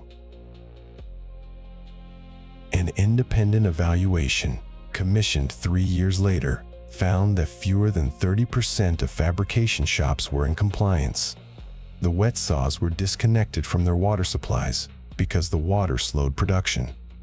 The extraction systems had filters that had never been changed. The respirators hung on hooks, their straps tangled, their face pieces coated in the same fine white powder that covered the floors and the workbenches and the windowsills. Workers who asked for masks were told to stop complaining. Workers who complained about the dust were sent home without pay. The evaluation concluded that the voluntary program had failed to protect the workforce, and the public health experts who reviewed the findings added, almost wearily, that the failure was entirely predictable. Every voluntary silica control program of the 20th century had failed in exactly the same way. The Hawk's Nest Tunnel had dust suppression equipment that was never turned on. The foundries of the industrial Midwest had ventilation systems that were never maintained. The stonecutters of Vermont had mask programs that were never enforced. The industry always promised compliance, and the market always rewarded non-compliance because the cost of a dead worker was lower than the cost of a slower cut. The ledger, across a century and across a continent and across an ocean, always balanced the same way. The ban, when it came, did not come quickly. The Queensland government commissioned a report. The report recommended a ban. The federal government commissioned a report. That report also recommended a ban. The CFMEU threatened to implement its own ban, refusing to allow its members to handle engineered stone on any construction site in the country, starting on a specific date, unless the government acted first. The industry warned of job losses, supply chain disruption, the collapse of small businesses, the inevitable rise of cheaper, unregulated imports that would fill the gap left by domestic manufacturers. The arguments were familiar. They were the arguments the asbestos industry had used, the lead industry had used, the tobacco industry had used. The product was safe if handled properly. The problem was the worker, not the material. The problem was enforcement, not the substance. The problem was anything except the profit. On July 1, 2024, Australia became the first country in the world to ban the use, supply, and manufacture of engineered stone. The ban applied to benchtops, slabs, and panels. It applied to the quartz conglomerate that had been, until that morning, the surface of choice in nearly 2/3 of the new homes built in Australia over the previous 7 years. Showrooms removed their displays. Homeowners who had already signed contracts were given exemptions, their kitchens a last fossil record of a material that the government had concluded was too dangerous to sell. The stone that remained in stock was slated for disposal, a peculiar logistical problem.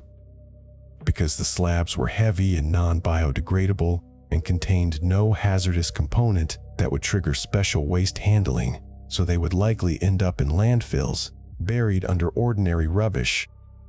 The brightest surfaces in the history of Australian kitchen design slowly scuffed and cracked beneath the weight of a civilization's discards. The paradox sat embedded in the policy like silica in an alveolus. Australia had not banned engineered stone because the product failed in the market.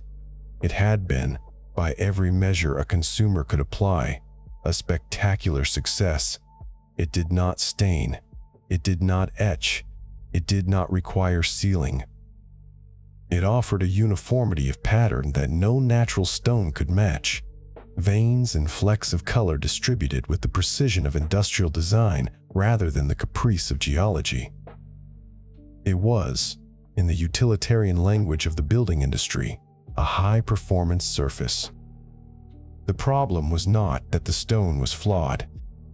The problem was that it was perfect, so hard, so dense, so resistant to every force a kitchen could apply, that when a diamond blade spun through it at 10,000 revolutions per minute, the dust it released was not the weathered, rounded particles of ancient sandstone but fresh crystal cleaved along planes that had never been exposed to air or water or time. The dust was biologically hyperactive. It was sharp in a way that geological aging normally dulls. It was, as one pathologist would later describe it, the most efficient fibrogenic agent ever placed inside a human workplace as a standard material of construction. The Queensland X-ray Reading Centre still operates in the dark. The radiologists still move from screen to screen, separating the healthy from the damaged, the working from the retired, the lungs that can still exchange oxygen from the lungs that have begun to turn into stone. The ban does not heal the men who have already been diagnosed. It does not reverse the fibrosis that has already formed. It does not erase the scars that will, for some of them, eventually become so extensive that the only remaining option is transplantation, the removal of two lungs that have become hard and pale and heavy, their cut surfaces glistening, not with blood, but with silica crystals embedded in the tissue like geological specimens. The ban is an act of prevention, not repair. It protects the workers who have not yet walked into a fabrication shop. It does nothing for the workers who walked out. The question that follows the Australian ban, as it now follows every regulatory meeting and industry conference and public health symposium on the subject, is not whether other countries will follow. The question is, what happens to a product that has been legally determined to be too dangerous for human workers to cut, but that remains legal to manufacture, legal to export, legal to ship across international borders, legal to install in kitchens on the other side of the world? The stone does not change its chemistry when it crosses the equator. The dust does not negotiate its sharpness with customs officials. The lungs of a fabricator in California react to respirable crystalline silica in precisely the same way as the lungs of a fabricator in Brisbane. The ban, for all its moral clarity, draws a line on a map and calls it safety. The silica does not respect lines on maps. It never has. It traveled from the quarries of ancient Egypt to the lungs of the Pharaoh's stoneworkers. It traveled from the sandstone of West Virginia to the unmarked graves of Gauley Bridge. It traveled from the Breton stone factories of Italy to the suburban showrooms of every industrialized nation on earth. And it will travel in the lungs of the men who cut it, from the countries that ban the stone to the countries that do not, because the stone itself is indifferent to politics. It is a mineral. It has no opinions. It simply fractures and floats and enters and remains. The archive records that on the morning the ban took effect, a fabrication shop in a Brisbane industrial estate opened for business as usual. The owner had stockpiled slabs in the months before the deadline. The saws were running. The water was disconnected. The dust was visible in the air, drifting through the beams of the overhead fluorescent lights like the slow snow that falls inside a paperweight when you turn it upside down and then write it again. One of the workers, 24 years old, 2 years into the trade, no symptoms yet, looked up from his cutting station and watched the dust settle on the sleeve of his shirt. He brushed it off. The motion was casual, automatic, the gesture of a man who has not yet learned to be afraid of a powder that looks exactly like flour. The radiologist who will read his chest in 2032 has not yet met him. The scan does not yet exist. The disease has not yet begun to form. But the silica is already inside him, and it will wait, as it has always waited, for the body to notice that it is there. The pathology suite holds its breath at dawn. The overhead lights are off, but a gray wash of first light slides through the frosted window and lands on a stainless steel basin where a lung floats in formalin. The specimen is not old. It belonged to a man who was 37 years old, a fabricator of engineered stone countertops, and it was removed from his chest 6 days ago in a transplant operating room 3 floors below.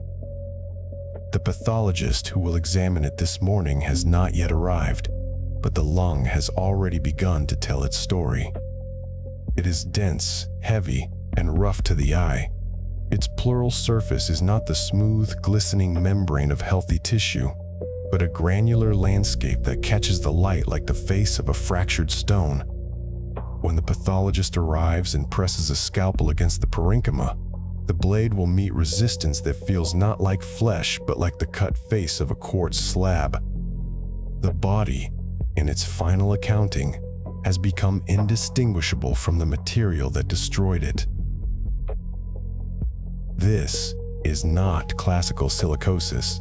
The pathologists who have been tracking the disease among engineered stoneworkers have given it a distinct name: engineered stone silicosis. It moves faster, scars more densely, and leaves a toxicological signature that no previous occupational lung disease has ever produced. On the microscope slide, the difference is unmistakable. Classical silicosis, the kind that Dr. Edward King and his colleagues spent decades studying in Welsh coal miners and South African gold drillers' presence with nodules of hyaline fibrosis that form slowly around silica particles, often over 20 or 30 years of exposure. The nodules are round, whorled, almost orderly, as if the lung has spent decades trying to contain the insult inside a tidy scar. But in the explanted lungs of countertop fabricators, the pathology is chaotic. The fibrosis is diffuse and aggressive, spreading in sheets rather than nodules, consuming the alveolar architecture in months and years instead of decades. And embedded inside the scar tissue, alongside the crystalline silica, are other particles that should not be there. Fragments of polyester resin from the engineered stone binder, microscopic shards of cobalt and tungsten from the cutting blades, a mixed dust cocktail that transforms the lung into a toxicological archive of the fabrication shop floor. A 2023 study published in a leading respiratory journal examined explanted lungs from 23 engineered stoneworkers who had undergone lung transplantation after developing accelerated silicosis. The findings were not merely alarming. They rewrote the understanding of what this material does inside the human body. The concentration of crystalline silica in the lung tissue was 10 times higher than in historical cases of chronic silicosis from mining and foundry work. The particle sizes were uniformly in the respirable range, below 10 microns, and most below 5 microns, meaning that every breath these workers took in the shop had delivered a direct, cumulative dose of fibrogenic poison to the deepest chambers of the alveolar sacs. This was not dust that the upper airways could trap and expel. This was dust engineered by the very process that made the countertops desirable, to penetrate the lungs' final defenses and stay there. The resin that holds a quartz slab together shatters during dry cutting into particles that carry fresh, unweathered crystal faces, surfaces that are chemically more reactive, biologically more aggressive than the aged silica dust of a mine or quarry. The body's macrophages, the immune cells that patrol the alveoli, attempt to engulf these particles and are ruptured by them, releasing enzymes that trigger fibrosis. But the process does not stop. The next breath delivers fresh particles, and the next, until the macrophage population is exhausted and the fibrosis spreads unchecked, turning soft, elastic lung tissue into a rigid, non-compliant mass that cannot exchange oxygen no matter how deeply the diaphragm contracts. The dose-response relationship that emerges from the data is terrifyingly linear. The more slabs cut, the more dust inhaled, the faster the fibrosis grows. And because many fabricators work 50 to 60 hours per week in shops where dust controls are absent or overwhelmed, the biological dose can become fatal in fewer than 5,000 working hours. 5,000 hours. That is the equivalent of 2.5 years of full-time employment. In some of the documented cases, workers progressed from their first day in a fabrication shop to end-stage lung disease in less time than it takes to complete a standard 4-year apprenticeship. The kitchen countertops they were cutting, surfaces designed to last a lifetime in the American home, were consuming the lifetimes of the workers who cut them at a pace that left no room for second chances. Here, a shift from the microscope to the workshop is necessary. The 2023 study did not speculate about working conditions. It reported them as established facts from the occupational histories of the patients. The workers whose lungs ended up in that analysis had spent their shifts in shops where dry polishing was routine, where the overhead ventilation was inadequate, where the dust accumulated on every surface until the air itself became a suspension of respirable silica. Some of the shops had been cited by state inspectors for silica violations, but the citations were infrequent, the fines were modest, and the work continued. The dust settled on workbenches, on coffee cups, on the shoulders of workers who went home with white powder in their hair and fabric. And at home, as these men slept, the dust that had not yet been cleared from their airways continued its slow, silent work, embedding itself into the alveolar tissue at a rate that no outpatient clinic could detect until the scarring was already advanced. The strange and damning fact is not that this disease exists. Silica has been killing workers for 4,000 years, but that it exists in the 21st century, in one of the wealthiest economies on Earth, in an industry that produces objects of domestic luxury for millions of households. Medicine in this era can sequence a tumor's genome in a week, can design targeted antibodies that block a single receptor on a single cancer cell, can keep a premature infant alive in a neonatal unit until the baby's lungs mature enough to breathe unassisted. And yet, when a 35-year-old countertop fabricator walks into a pulmonology clinic with a cough that will not stop and increasing breathlessness, the only treatment that can save his life is the industrial-age extremity of organ transplantation, the removal of one body part and its replacement with another. The excision of lungs that have been turned into geological formations, replaced with donor organs that must be protected for the rest of the patient's life by a regimen of immunosuppressive drugs that carry their own risks of infection, malignancy, and organ failure. This is not a cure. It is a salvage operation. The paradox sits in the formalin basin with the explanted lung. In an age of molecular precision, the fate of these workers depends on the crude exchange of one body for another, because the original has become indistinguishable from the stone it was paid to shape. The pathology report from the 2023 study contains a detail that has not received enough attention. The workers who underwent transplantation were, on average, 39 years old. Some of them had been cutting engineered stone for fewer than 6 years. Their pre-transplant lung function tests showed forced vital capacities, the total volume of air they could exhale, after a maximal inhalation, at 30 to 40% of the predicted value for their age and height. In practical terms, this meant that walking across a room, carrying a child, climbing a single flight of stairs, were activities that left them gasping. The oxygen that their blood could carry was so diminished that many of them had required supplemental oxygen continuously for months before the transplant, tethered to concentrators that hummed in their living rooms at night. The paradox deepens when you consider that these same men, in their shops, had been lifting and maneuvering slabs of engineered quartz that weighed 300 pounds or more. Slabs that were destined for kitchen islands where other families would gather, cook, and eat, unaware of the dust that had been generated to bring those surfaces into their homes. Another shift from the clinic to the laboratory bench. The mixed dust pattern that pathologists are finding in these lungs has no precedent in the medical literature of silicosis. The resin particles, polyester, epoxy, acrylic, depending on the manufacturer of the engineered stone, are themselves not chemically inert. When they are fractured during cutting, they can release volatile organic compounds, and they can act as carriers that bind silica particles together into larger aggregates that the immune system cannot clear.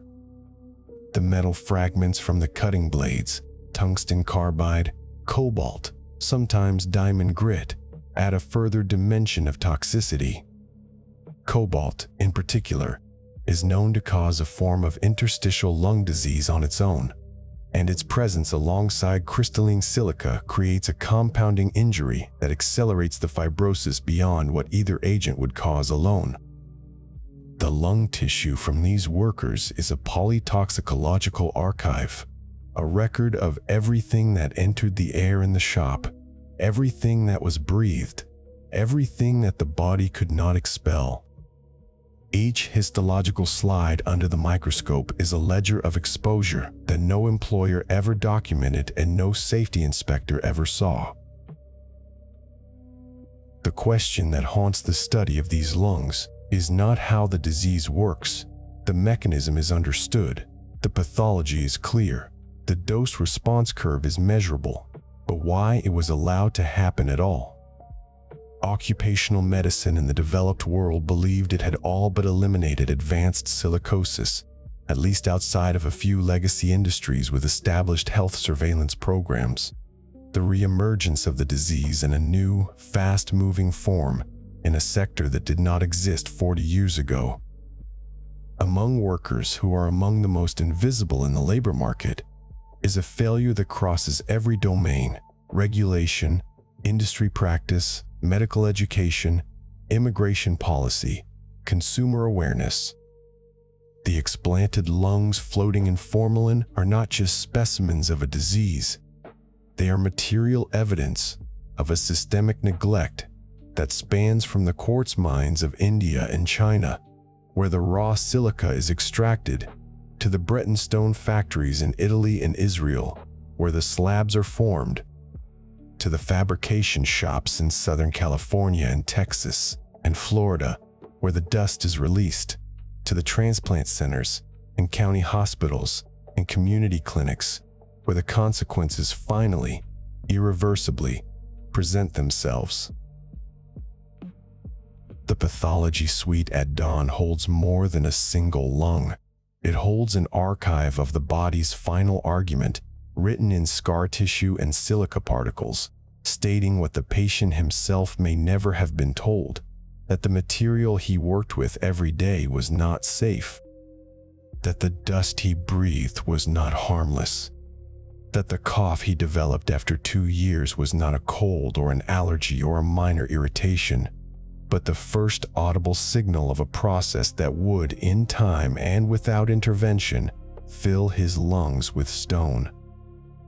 The scalpel meets resistance on the cut surface because the tissue has become a composite material, human protein and synthetic resin and crystalline silica, bonded by the body's own healing response into a substance that will not bend, will not stretch, will not breathe.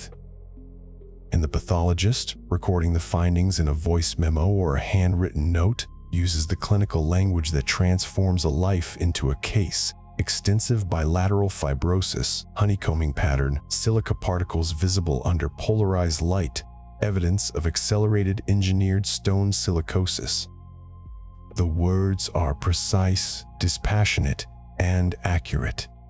They are also, in their own way, a failure, a description of what should have been prevented, written after the prevention was no longer possible. The body keeps its own books, and the entries in that ledger are written in the language of tissue. For the men and women who cut engineered stone, the pages fill quickly. 1,000 hours of dry cutting deposit, a layer of particles in the alveolar sacs.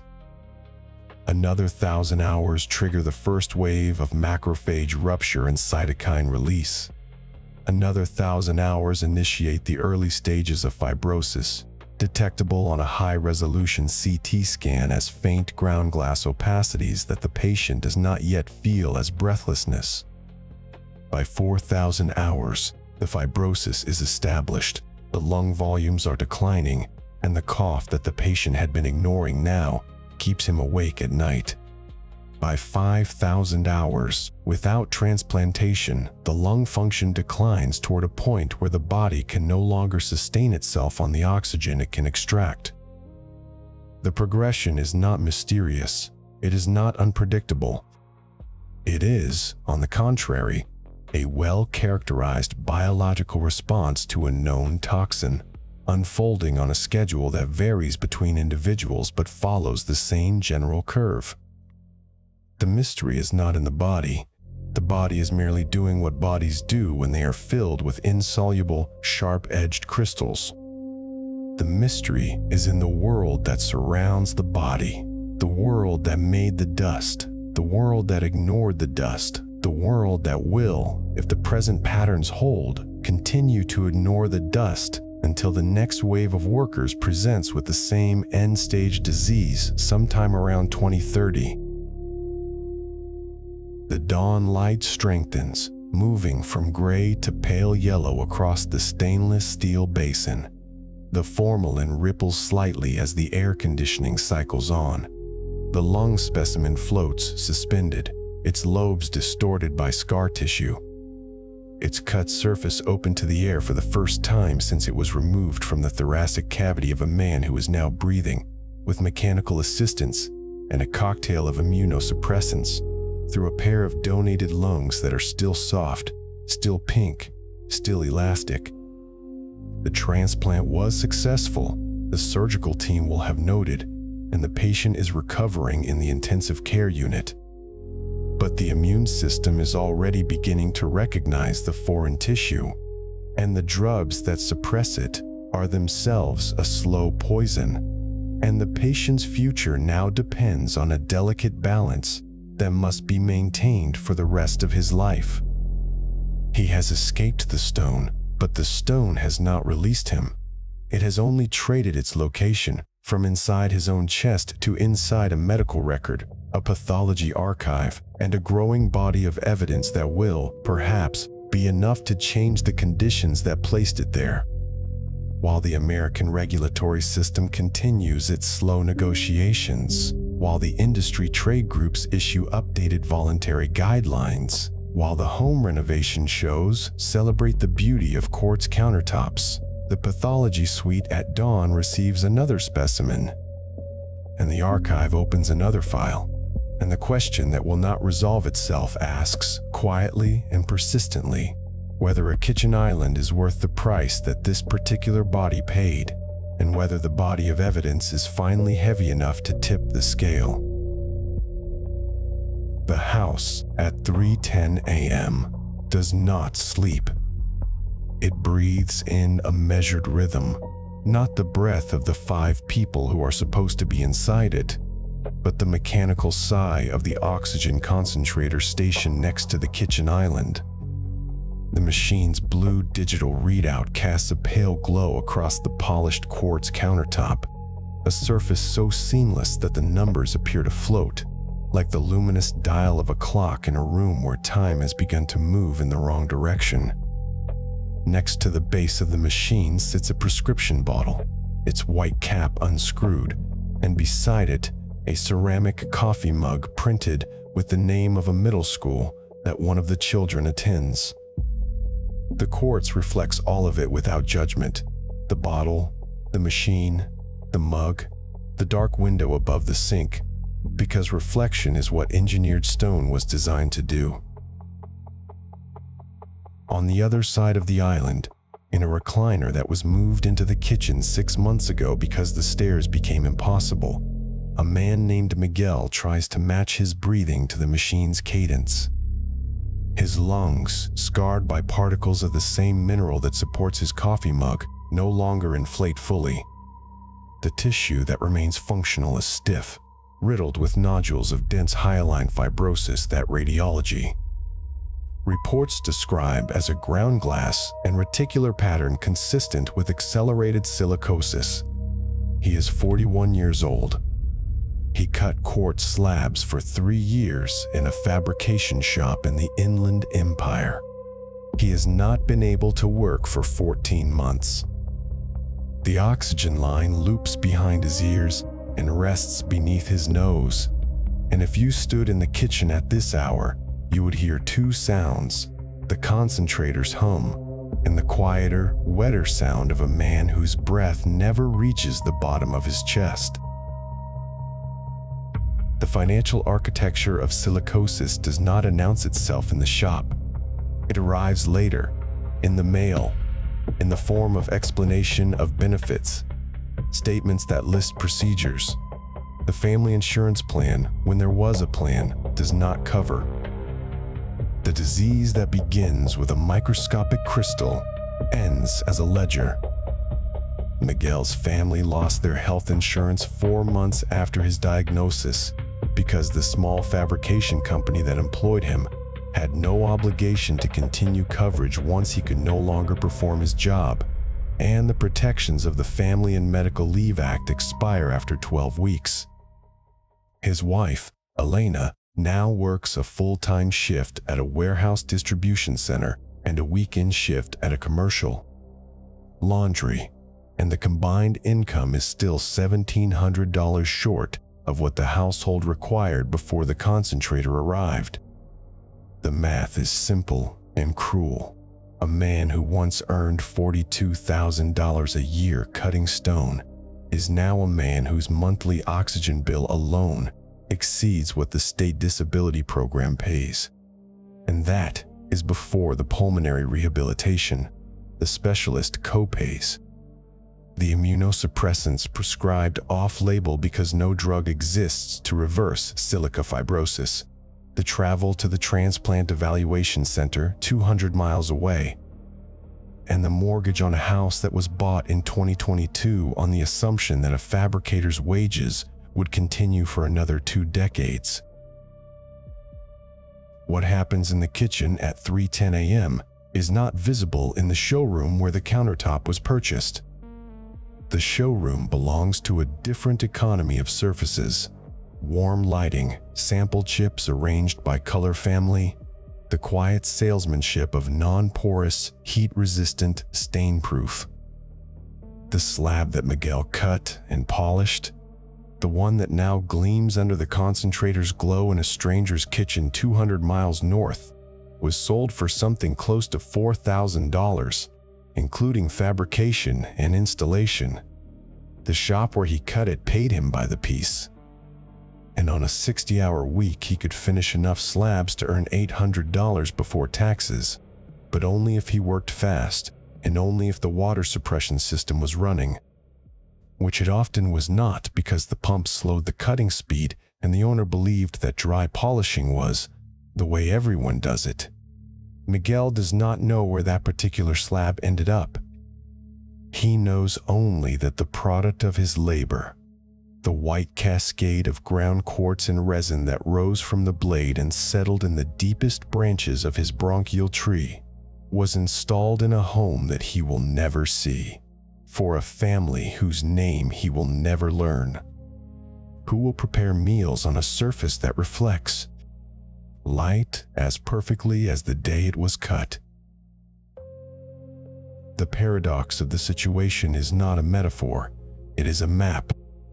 The same kitchen that functions as the heart of a family's life, where homework is reviewed, where birthday cakes are frosted, where a child learns to crack an egg, is built on a countertop that was made deadly in a fabrication shop hundreds of miles away, and that countertop's human price is being paid in another kitchen, in another city, by a different family whose own island countertop is cluttered not with fruit bowls and school permission slips, but with spirometry printouts and a plastic bin of medications that includes nintedanib, a tyrosine kinase inhibitor that slows the scarring but does not reverse it, and whose monthly cost, without insurance, is approximately the same as the wholesale price of the raw quartz slab from which this entire chain of consequence was cut.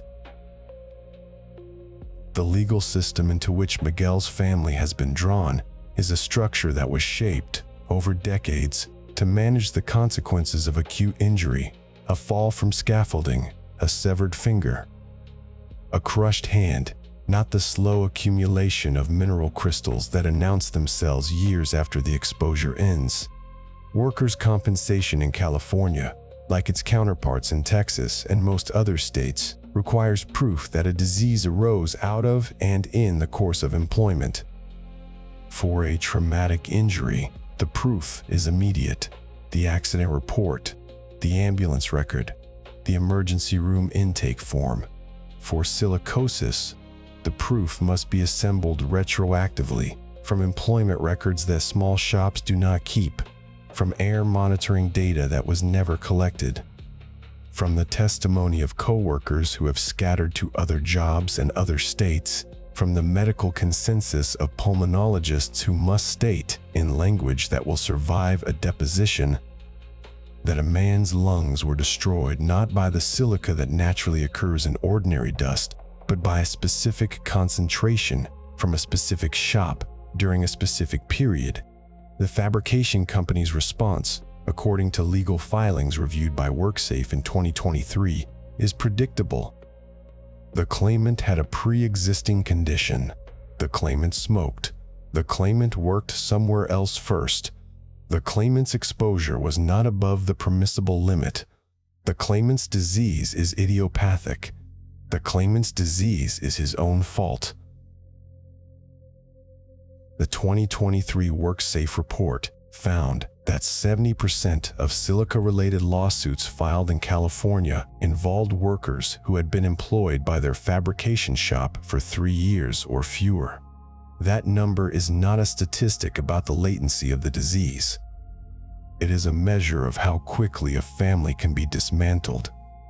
3 years is not enough time to build savings, not enough time to vest in a retirement plan, not enough time to accumulate the kind of credit and assets that can absorb the shock of a primary breadwinner's permanent disability. And because the disease develops in young men, the median age at diagnosis among engineered stone fabricators is 33. The families affected are disproportionately those with children under 10, with mortgages that are still new, with the whole architecture of a future still under construction.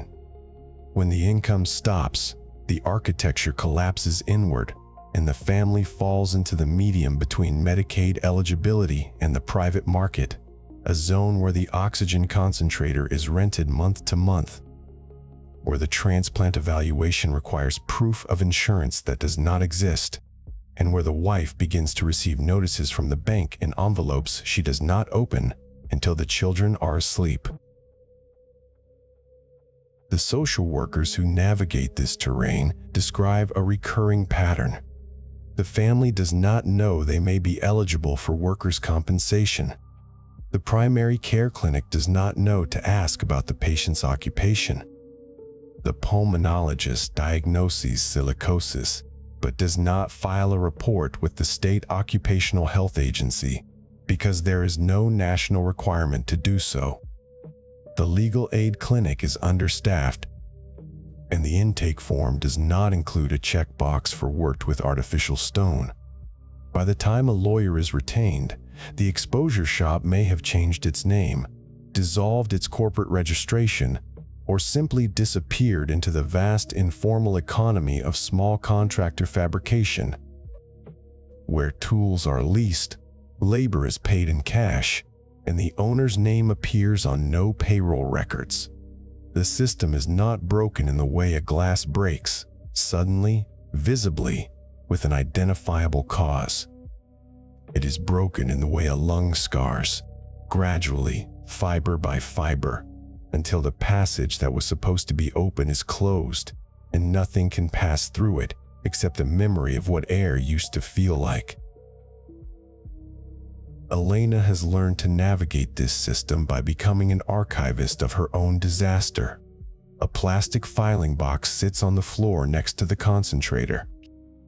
It contains the denial letter from the workers' compensation insurer, which states that the claimant's condition is not industrially related because the shop's insurer could not verify the dates of employment. It contains the eligibility notice from Medicaid, which covers the children but not Miguel, because the household's income, calculated under a formula that includes Elena's 2 jobs but not the cost of the oxygen, exceeds the threshold for adult coverage in a state that did not expand Medicaid. It contains the pre-authorization rejection for nintedanib, on the grounds that the drug is approved for idiopathic pulmonary fibrosis, not for silica-induced fibrosis, as though the scar tissue could read the label and behave accordingly. It contains the letter from the Social Security Disability Evaluator who found Miguel's condition to meet the listing for respiratory failure, but attached a form explaining that benefits would begin 5 months after the date of entitlement. A 5-month gap that the family bridged with a loan from Elena's brother and a deferral on the mortgage that will come due, with interest, in 18 months. The box also contains the report of the industrial hygienist whom the family's lawyer hired to measure the dust in the shop where Miguel worked. But by the time the hygienist arrived, the shop had moved to a different unit in the same strip mall, and the new owner refused entry. The evidence that would prove the case was still suspended in the air, but the air had already been emptied into a pair of lungs that could no longer hold it. The battle being waged in the courts is not, in the end, a battle about a single worker or a single shop. It is a battle about the legal definition of a chronic occupational disease in an industry that has been deliberately structured to make that definition impossible to prove. The engineered stone manufacturers, the quartz brands, the resin suppliers, the trade associations, the insurance carriers, and the small shop owners form a supply chain in which liability dissolves at every link. The manufacturer can argue that the cutting dust is a downstream hazard. The shop owner can argue that the dust control equipment was available, but the worker chose not to use it. The water suppression system was functioning on the day of the insurance inspection, and if it was not functioning on the other days, the insurer cannot be held responsible because the policy covers accidents, not conditions.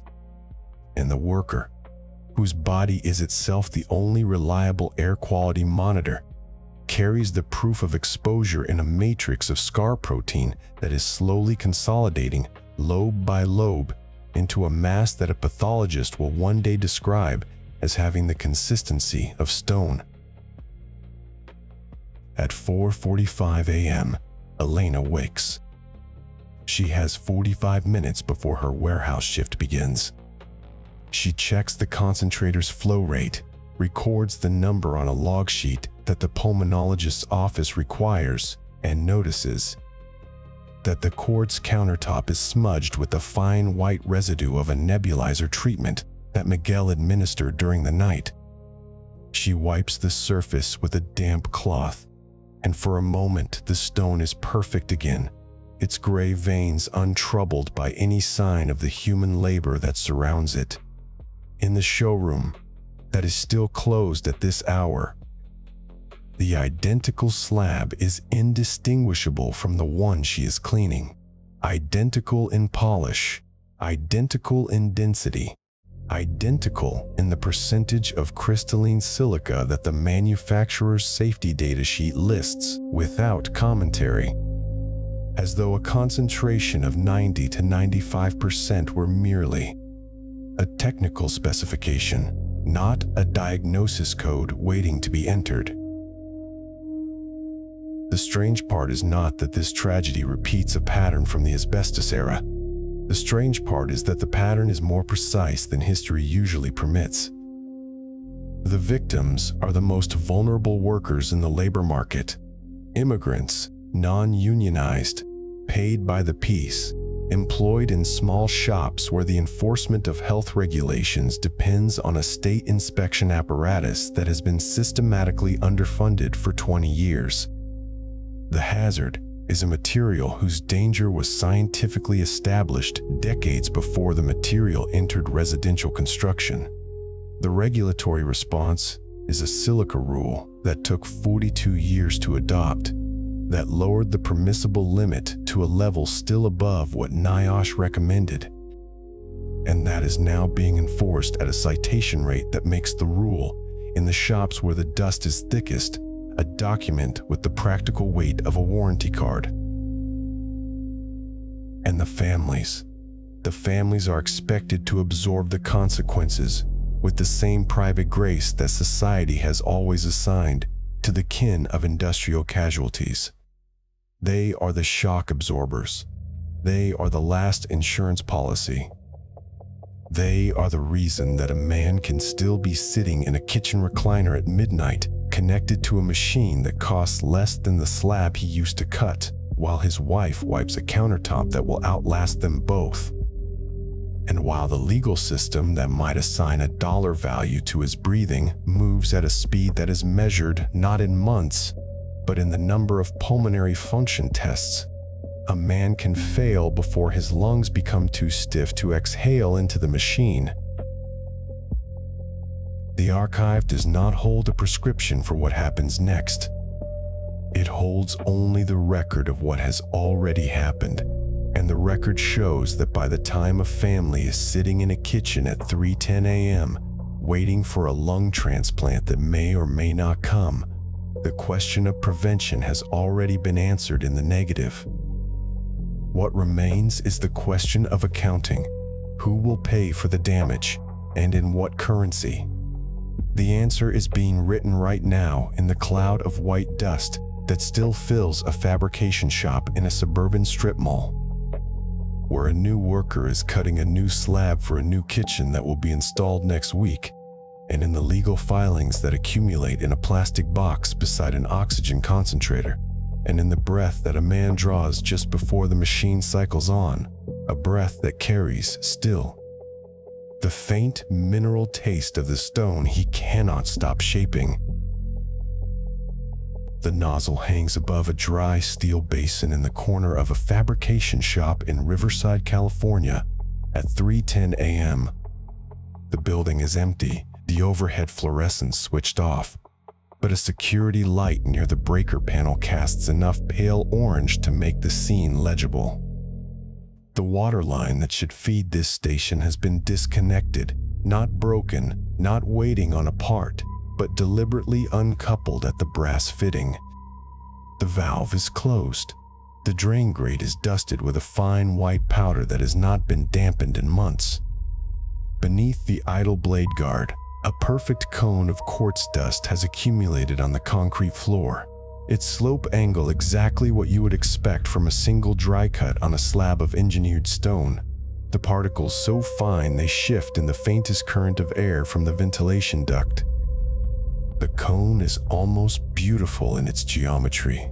A miniature alluvial fan of respirable crystalline silica, every particle small enough to bypass the body's upper defenses and lodge in the deepest alveolar sacs, and every particle fresh, fractured from a resin binder that shattered under a diamond blade, exposing crystal faces that are biologically more aggressive than any dust a quarryman of antiquity ever breathed.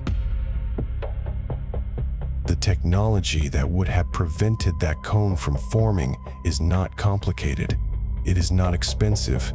It is not experimental. Wet cutting, running a continuous stream of water over the cutting blade to capture silica dust at the point of generation, has been the recognized best practice in stone fabrication since before engineered quartz existed as a product category. The water droplets trap the particles, weigh them down, and carry them into a collection tray or a drain system before they can become airborne. In a properly designed wet station, a fabricator can cut, grind, and polish slabs all day while breathing air that contains barely detectable concentrations of silica. The method is so effective that industrial hygiene textbooks use it as the textbook example of engineering control.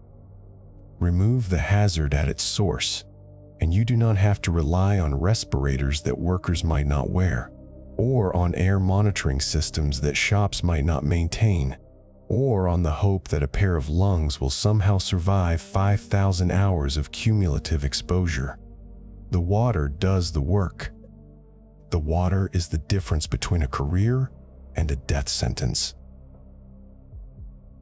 And yet, multiple state health department surveys have found that more than half of American engineered stone fabrication shops still perform dry polishing, dry grinding, or dry cutting in at least some of their operations. The numbers vary by state and by year, but the pattern is consistent across jurisdictions. A majority of the shops that produce the countertops destined for American kitchens are, in some portion of their workflow, releasing silica dust directly into the breathing zone of their employees. The reasons given are practical. Wet cutting reduces productivity, some shop owners argue, because the slurry must be managed, the water must be cleaned, the cuts take longer, the finish quality is harder to control. Other shops lack proper water delivery systems altogether, no plumbing to the cutting stations, no pumps strong enough to maintain consistent flow, no drains that can handle the abrasive slurry without clogging. In some cases, the water infrastructure exists, but was installed to satisfy an insurance inspection or a property lease requirement, then promptly disconnected because it slowed the pace of work in a sector where margins are thin and deadlines are punishing. The water is there. It is simply not turned on. A 2022 investigation by the Los Angeles Times brought this contradiction into public view, documenting that the engineered stone industry's major trade association, then called the Marble Institute of America, now the Natural Stone Institute, had published safety guidelines recommending wet cutting and dust collection since the early 2000s. Those guidelines were clear, technically sound, and freely available to any fabrication shop that wanted them. The association held seminars, printed manuals, and issued periodic reminders that dry cutting exposed workers to a known cause of accelerated silicosis. But the guidelines were purely voluntary. The association did not expel members who violated them. It did not publicize the names of shops cited by regulators for silica violations. It did not create a certification program that required wet cutting as a condition of using the association's logo in marketing materials. The safety guidance functioned less as a standard and more as a liability shield, a document that could be produced in court to demonstrate that the industry had warned its members, even if it had done nothing to ensure the warning was heeded. The stone could be sold as safe because somewhere a PDF existed that said how to work it safely. The strange part was not that the guidelines were ignored. The strange part was that everyone involved understood they would be ignored, and the system was designed to treat that understanding as sufficient. In California, the state's Division of Occupational Safety and Health conducted approximately 2,000 inspections in the countertop fabrication sector between 2015 and 2020, a period during which the engineered stone silicosis cluster was growing into a nationally recognized public health crisis. Those inspections resulted in fewer than 30 citations for silica violations. The math is brutal and simple. A citation rate of 1.5% in an industry where independent air monitoring by NIOSH and university researchers was finding airborne silica concentrations at 10 times the permissible exposure limit. Either Cal/OSHA's inspectors were missing the violations, or they were seeing them and not citing them, or they were not entering the shops where the violations were most severe. In practice, all three explanations appear to operate simultaneously. Inspectors are stretched thin. Their visit schedules are often announced in advance, and the small fabrication shops where the worst conditions prevail are difficult to locate, frequently unpermitted, and staffed by workers who are understandably reluctant to speak to government officials about safety conditions in a workplace that may also be the site of wage theft, immigration vulnerability, and tax irregularities. The enforcement system, designed for a world of large factories with human resources departments and union safety stewards, simply does not reach the unlit corners of the suburban strip mall stone shop. And the system is not merely under-resourced, it is calibrated. In the history of occupational safety regulation, the industries that receive the most rigorous enforcement are those with the strongest union representation and the greatest political influence. Construction workers, miners, and manufacturing employees in organized sectors have seen their silica exposures reduced over decades of negotiation, litigation, and mandatory monitoring. The countertop fabrication industry, by contrast, is overwhelmingly non-union, overwhelmingly immigrant, and overwhelmingly composed of small businesses with fewer than 20 employees, the kind of workplace that federal and state agencies classify as hard to reach, a bureaucratic phrase that translates in human terms to unlikely to receive a surprise inspection until after someone has already died. The water that could prevent the disease is not just unused. It is unused within a regulatory architecture that has no effective mechanism to compel its use, and that architecture was not an accident. It was the product of decades of political decisions about which workers deserve protection and which workers can be permitted to absorb a certain amount of industrial injury as the cost of doing business.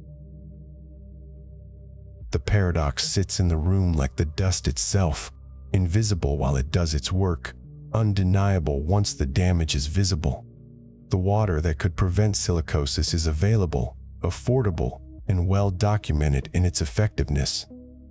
A functional wet cutting system for a small fabrication shop costs a few $100s in hoses, pumps, and fittings, plus the ongoing cost of water and slurry disposal. Compared to the cost of a single engineered stone slab, which can retail for $2,000 to $3,000, the investment in dust control is trivial.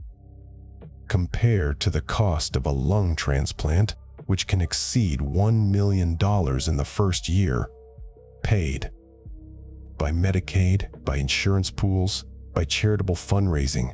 The investment is so small it vanishes into a rounding error.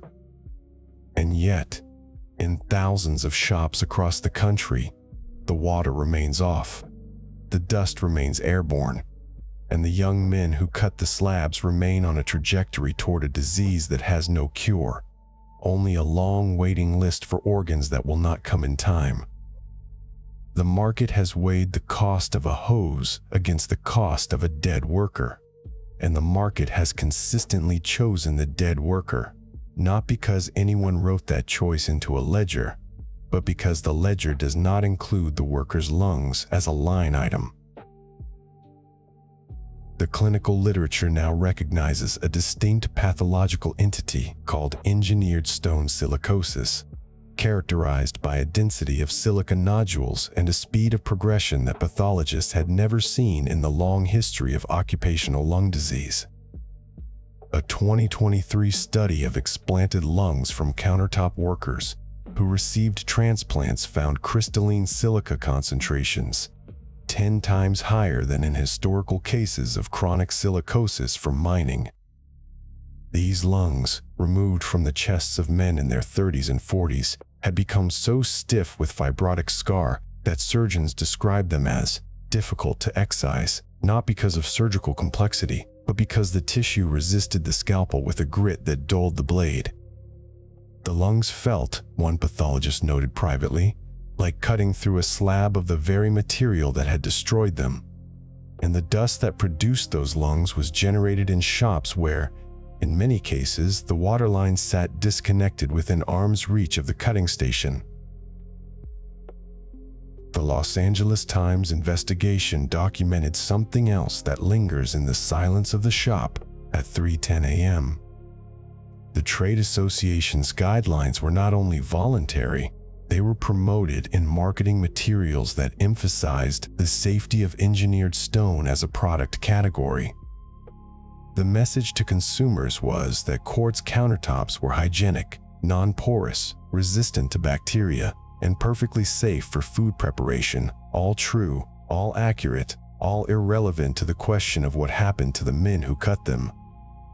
The message to fabricators was that the material could be worked safely if proper procedures were followed, also true, also accurate, also carefully silent on the question of who would ensure those procedures were actually used.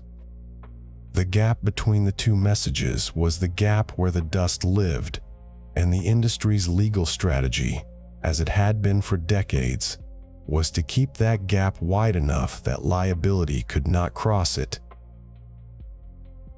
The regulatory history of silica in the United States is a history of gaps. The permissible exposure limit that Cal OSHA was supposed to enforce had been set at 100 micrograms per cubic meter in 1971 and lowered to 50 micrograms in 2016, 42 years after NIOSH first recommended the lower standard. During those 4 decades, millions of American workers inhaled silica at concentrations that the government's own scientists knew were dangerous. The delay was not scientific. It was political, procedural, and litigated at every step by industry coalitions that argued compliance costs would be unbearable. And when the new rule finally arrived, engineered stone had already been on the market for decades, and a generation of fabricators had already accumulated the dust burden that would, years later, appear on X-rays as a white tide rising from the bases of their lungs toward their tracheus. The rule came too late for them. The water was available, but the water was not required until after the damage was already geological. What happens now in California and Texas and Florida and New York is a kind of quiet repetition. Shops continue to cut slabs. Dust continues to rise in the air. Inspectors continue to visit some fraction of the shops and issue some fraction of the citations they could issue. Workers continue to develop the dry cough that is the first symptom of silicosis, and most of them continue to attribute it to a cold, to smoking, to allergies, to anything except the white powder that settles on their clothes and their skin and their coffee and their lungs every working day. The cone of dust on the floor of the riverside shop is not a rare sight. It is a common sight, repeated in hundreds of shops across the country. Each cone a small monument to a decision that no one remembers making. The decision to save time rather than lives. To preserve productivity rather than lung function. To treat a fatal occupational disease as an externality that does not appear on any spreadsheet. With enforcement so weak and voluntary compliance so low, the question is no longer whether the disease will continue. The disease is continuing. The diagnosed cases from 2019 to 2022 represent the workers who inhaled their dose between 2010 and 2015, when the engineered stone boom was accelerating and wet cutting was even less common than it is now. The workers who entered the industry during the post-pandemic renovation surge of 2021 to 2023 are still in their latency period.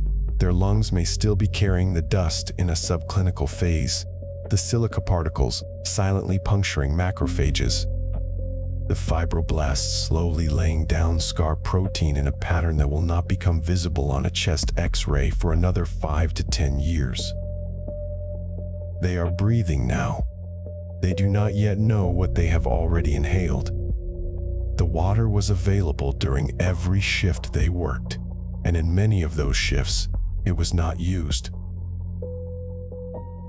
The question is, how many more shops must fill with dust before the public realizes that the beautiful surface on their kitchen island has a human cost that no showroom catalog will ever list?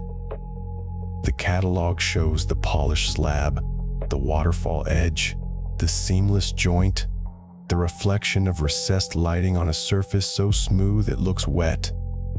The catalog does not show the dry cutting station, the disconnected hose, the cone of powder, the lung tissue turning from pink to gray to white.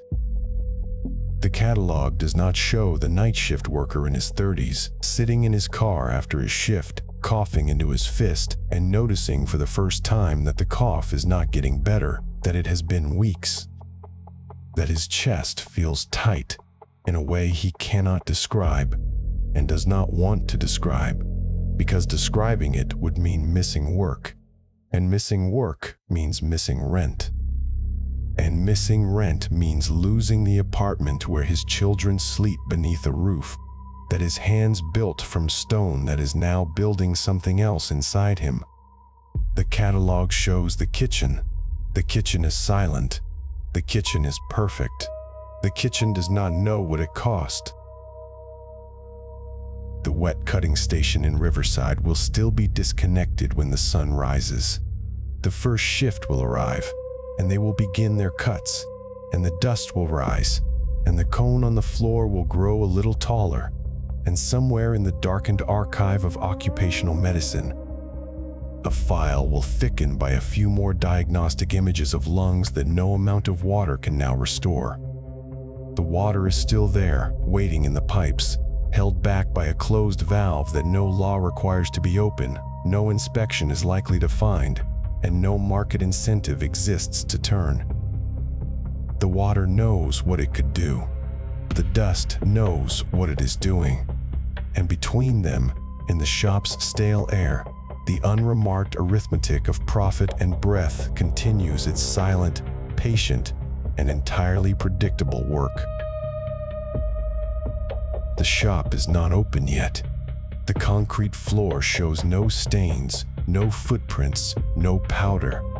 Overhead lights hang bare from the ceiling, throwing the same cold white glare onto every empty corner. And in that glare, against the far wall, a pallet of raw quartz slabs waits in brown shipping wrap. The plastic is still taped at the edges. The bundles are labeled in block-printed Italian, the weight of each slab specified to the kilogram. Nothing moves. No saw has been plugged in. No water line has been connected. The air holds only the faint mineral scent of stone that has been sealed inside a shipping container for weeks, and the quiet has the quality of a room that has not yet learned its own danger. If you walked into this shop tonight, you would not think of lung disease. You would think of potential, of countertops that will soon gleam under kitchen pendant lights, of island surfaces where children will spill juice and parents will set down grocery bags, of 100 home renovation reveals filmed for friends and family. The slabs on the pallet are beautiful. They are engineered to look like Carrara marble, like Calicut gold, like the kind of stone that once lined the foyers of European banks. Their veining is consistent, their surface flawless, their color balanced across the full length of the slab in a way that no natural quarry could ever promise. This is the product that the market has chosen, and the market is not finished choosing it. The United States consumed nearly $12 billion worth of quartz countertops in 2023. Projections from the industry's own analysts show the figure climbing, driven not by a single trend, but by three ordinary domestic forces: the steady churn of home renovation, the preference of buyers and designers for non-porous surfaces that resist staining without sealing, and the fact that engineered stone has become cheaper over time relative to natural marble and granite. A slab of quartz composite costs less today, in real terms, than it did a decade ago, not because the raw quartzite is cheaper, but because manufacturing capacity has expanded, shipping routes have consolidated, and the market has organized itself around the expectation of affordable luxury. Every one of those forces is durable. None of them is reversed by a single medical journal article, a single state health department report, or a single inspector's citation. The pallet in the empty shop is not an anomaly. It is a delivery that will repeat in hundreds of shops every month for at least another decade. That means the number of workers who will stand in front of those slabs, running saws and polishers and grinding wheels across their surfaces, is not going to shrink. It is going to grow. The economic logic of the industry draws young men into fabrication shops, the way a steady wage always draws people toward a trade. The work is hard, the pay is modest, the barrier to entry is low, and the people who fill those jobs are very often immigrants building a first American income. Some arrive with experience from stone-cutting families in Latin America. Some arrive with none at all, hired by a cousin or a neighbor who told them the shop needed an extra set of hands. They walk into the bright overhead light and the smell of resin and the sound of a blade spinning at thousands of revolutions per minute, and they do not know that the stone they are about to cut has a latency. They cannot know because latency is invisible to the human eye. The clinical word latency describes the gap between first exposure and first symptom. For classical silicosis, the kind that came from mining in foundries and the old quarries, that gap was 20 to 40 years, long enough that a man could work an entire career and retire before his cough became something he could not ignore. Engineered stone has rewritten those numbers. The latency for the accelerated silicosis produced by quartz composite dust appears to fall between 5 and 15 years, a window that is not only shorter but located squarely inside the period of a worker's maximum earning potential, maximum family responsibility, maximum mortgage payments, maximum life. A man who inhales silica at 22, in a shop that dry cuts slabs because the water system slows the job, may be breathless at 30, oxygen dependent at 33, on a transplant list at 34. His employer may have closed and reopened under a different name by then. The shop may have moved. The countertops he cut may be in kitchens across the county, holding birthday cakes and holiday platters, and no one leaning against those beautiful surfaces will remember his name. But the number that should hold your attention tonight is not the cruelty of the trajectory. It is the timeline built into the data. The cases that public health researchers are diagnosing right now, the California clusters, the Colorado cases, the young men whose CT scans show lungs turning into something that looks less like tissue than fractured quartzite, are the result of working conditions from roughly 2015 to 2020. Those men started cutting slabs when engineered stone was already a dominant material, but before the medical journals began publishing the acceleration data. They worked through the early warnings. Some of them worked through the first OSHA inspections. And the men who entered the industry after them, during the post-pandemic home renovation boom of 2021 through 2023, have not yet shown symptoms. They are still healthy, or they think they are. Their lungs are accumulating silica particles with every shift, the macrophages rupturing in their alveoli, the fibrosis beginning its slow advance through their tissue, but the cough has not arrived. The chest X-ray is still clear. The body is keeping its own account, and the balance has not yet come due. The mathematics of this delay is cold, and it is inexorable. If the average latency is 10 years, then the disease that is already locked inside the respiratory tracts of thousands of American workers will not become visible until 2030, 2031, 2032. The curve of diagnoses, already rising, has not yet begun to reflect the full exposure of the pandemic-era workforce. Public health officials call this a future wave, and the term is accurate but misleading, because a wave is something that approaches from a distance. This disease is already in the lungs. It is not approaching. It is waiting, at the molecular level, for the scar tissue to knit itself thick enough to restrict a breath. You might think that knowledge of this future would generate urgency in legislatures. It has. But urgency is not the only force in a legislative chamber. In California, a bill was introduced to study the feasibility of banning engineered stone outright. In Washington state, legislators considered stricter exposure limits and mandatory health surveillance for fabrication workers. In New York, a proposal emerged to require engineered stone products to carry a hazard warning that would be visible to employers and, the authors hoped, impossible to ignore. Each of these efforts encountered resistance, and the shape of that resistance is almost a diagram of how American industrial regulation has always worked. The natural stone industry opposed the bills, not because it produces engineered stone, granite, and marble quarries deal in a different product, but because it feared collateral regulation. If a legislature bans one countertop material on health grounds, the reasoning goes, what stops the same legislature from tightening rules on every dust-producing stone product? The quartz manufacturing companies opposed the bills for a different reason. They argued that the material itself is safe when cut properly, that the problem lies in shop practices, not in the product. Dry cutting, they say, is the hazard. Wet cutting, they say, eliminates the hazard. The product can be used without causing disease, and therefore a ban punishes the manufacturer for the sins of the fabricator.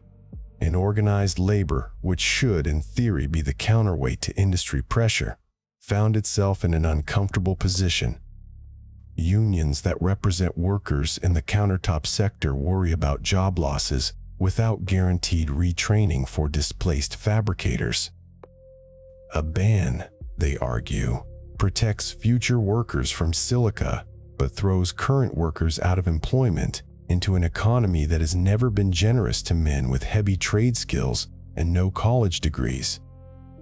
The result is a three-sided gridlock that has stopped every American ban proposal so far. The pattern is not new. Epidemiologists identify the hazard and publish their papers.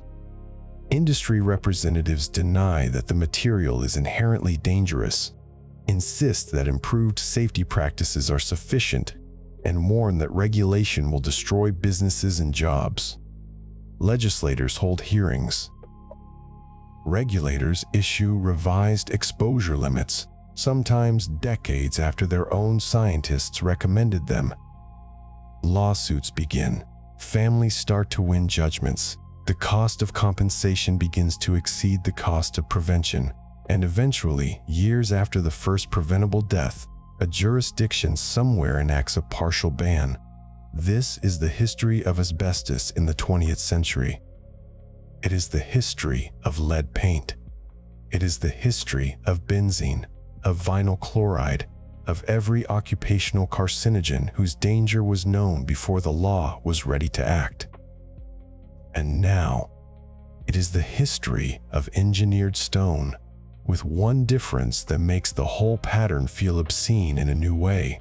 The powder that is filling the lungs of this generation is not a fibrous mineral from a shipyard or a chemical solvent from a factory floor.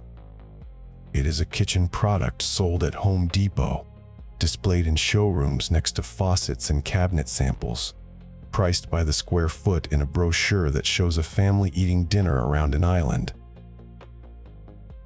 The empty shop holds all of this inside its silence. The pallet of slabs has not been unwrapped. The concrete floor has not been marked with the chalk lines that guide the first cut. The saw blade, when it finally spins, will throw a cloud of dust that is more than 90% crystalline silica, the highest concentration ever intentionally fabricated for use inside a human home. That dust will settle on the floor, on the workbench, on the shoulders of the man who made the cut. It will float in the air for hours after the saw stops, a suspended reservoir of particles small enough to bypass every defense the respiratory tract has evolved. Every breath in that shop will deliver a dose of fibrogenic poison to the deepest chambers of a set of lungs that have never yet felt the weight of a scar. There's a question that haunts the archive, not because it is unanswerable, but because every generation answers it in the same way and then acts as though the answer were never spoken. What does it mean to build a society on a material that slowly destroys the people who shape it? The Egyptian quarry workers coughed into the desert dust, and the countertop fabricators of the 21st century, standing in strip mall shops between slabs of polished quartz, are breathing the same mineral, refined to an unprecedented potency, while installing the surfaces where American families will eat breakfast for the next 30 years. And the countertop fabricators of the 21st century, standing in strip mall shops between slabs of polished quartz, are breathing the same mineral, refined to an unprecedented potency, while installing the surfaces where American families will eat breakfast for the next 30 years. The stone is permanent. The scar is permanent. The market is permanent. The only thing that is not permanent is the life of the man who cuts the slab. The shop has not opened yet. The lights are on. The pallet is waiting. And somewhere, a man who will take this job does not yet know that he will take it. He does not know the name of the disease. He does not know the word silicosis. He knows only that there is work available, that the pay is steady, that the shop is hiring, and that a kitchen renovation in a suburb 40 miles away has already placed the order for the countertop that his hands will shape.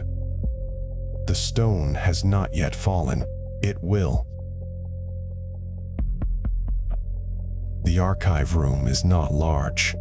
It occupies the basement floor of a building that once housed a tuberculosis sanatorium, and the walls still hold the faint alkaline smell of old plaster and the memory of breath that came hard.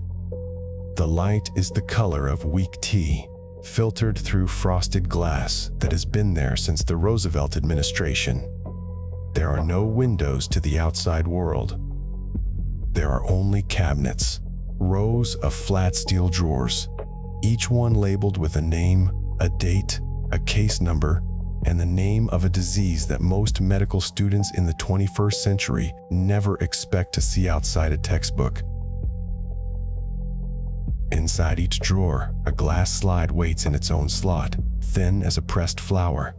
The tissue on each slide is no thicker than 5 microns, stained pink and purple with hematoxylin and eosin, the same stain that has been used to read the body's secret injuries since the 19th century. When the pathologist places a slide under the microscope and brings the objective lens into focus, the image that emerges is not a blur of cells. It is a landscape. It is a geology of the interior. And on every slide in this room, whether the worker was a quarryman in the Valley of the Kings, a tunnel driller in West Virginia, or a fabricator in a California strip mall, the pattern is the same. Sharp, colorless crystals of silica, each one smaller than a red blood cell, embedded in dense whorls of hyaline scar tissue. The stone made flesh, the flesh made stone. The history of silica disease spans more than 4,000 years. The earliest written description appears in the works of Diodorus Siculus, who watched Egyptian stoneworkers cough and bend and die. But the disease did not stop there. It reappeared in the silver mines of the Andes, in the granite sheds of Vermont, in the foundries of the Midwest, in the blast tunnels of the New Deal, and now in the fabrication shops where young men cut engineered quartz into countertops for suburban kitchens. The pattern has been identical in every era. Someone discovers the hazard. Someone else denies it. A long delay follows. Partial reforms are enacted. And then the disease recurs in a new industry with a new generation of vulnerable workers. The stone does not change. The scar does not change. Only the names and the addresses change. What is remarkable is not that the disease persists. It is that the disease has never been counted. The cumulative total of silicosis deaths in the United States is unknown, because silicosis has never been a nationally notifiable condition. There is no federal requirement to report a diagnosis to public health authorities. No central registry records the names of the dead. The best estimates from the Centers for Disease Control and Prevention suggest that the official count of 150 to 200 deaths per year undercounts the true figure by a factor of at least 10. That means the number of men and women who have died from breathing silica dust in the United States since the first OSHA standard was proposed, since the first congressional hearing after Hawk's Nest, since the first X-ray machine was installed in a mining town clinic, is not a few thousand. It is tens of thousands. It is a cemetery that has no address, no headstones, and no public record of its existence. In the archive room, the drawers are arranged chronologically. The oldest slides date from the 1940s, donated by a hospital in Birmingham, Alabama, where the pathologist noted that the majority of his silicosis patients were black foundry workers who had been denied other employment. The next block of slides comes from the 1970s, from a veterans hospital in Pennsylvania, where men who had worked in coal mines and steel mills were dying of a disease their employers had told them was asthma. Then come the slides from the 1990s, when the first cluster of silicosis among sandblasters in Texas surprised exactly no one who understood that shooting sand at high pressure against a metal surface creates an invisible cloud of respirable particles. And then, after the year 2000, the archive begins to receive a new kind of specimen, lung tissue from men in their 30s, most of them Latino, most of them immigrants, most of them with no history of mining or sandblasting or foundry work. Their only occupational exposure was cutting and polishing engineered stone. The pathologists who examined those first cases were confused. The fibrosis pattern was different from classic silicosis. It was denser, faster, and it contained not just silica particles but fragments of resin and metal from the cutting tools. The particle burden in the lung tissue was 10 times higher than in historical cases of chronic silicosis for mining. Every breath these workers took in the shop was delivering a direct, cumulative dose of fibrogenic poison to the deepest chambers of their lungs. And because many of them worked 50 to 60 hours per week in shops where dust controls were absent or overwhelmed, the biological dose could be fatal in fewer than 5,000 working hours, the equivalent of 2.5 years of full-time employment. The stone was not just scarring their lungs, it was filling them, particle by particle, until the tissue became more mineral than organ. One slide in particular sits in a drawer marked with a case number and the initials of a fabricator who died at the age of 36. His family had emigrated from Guatemala when he was a teenager. He had never smoked. He had never worked in a mine. He had spent 5 years cutting slabs of quartz in a shop that did not use wet cutting because the owner believed that water made the saw blades wear out faster. When his cough began, he thought it was a cold. When his chest began to hurt, he thought it was muscle strain. When he could no longer walk across the fabrication floor without stopping to catch his breath, he went to a community clinic where a physician's assistant listened to his lungs and heard crackles that sounded like Velcro being pulled apart. The chest X-ray showed white nodules scattered across both lung fields like scattered seed pearls.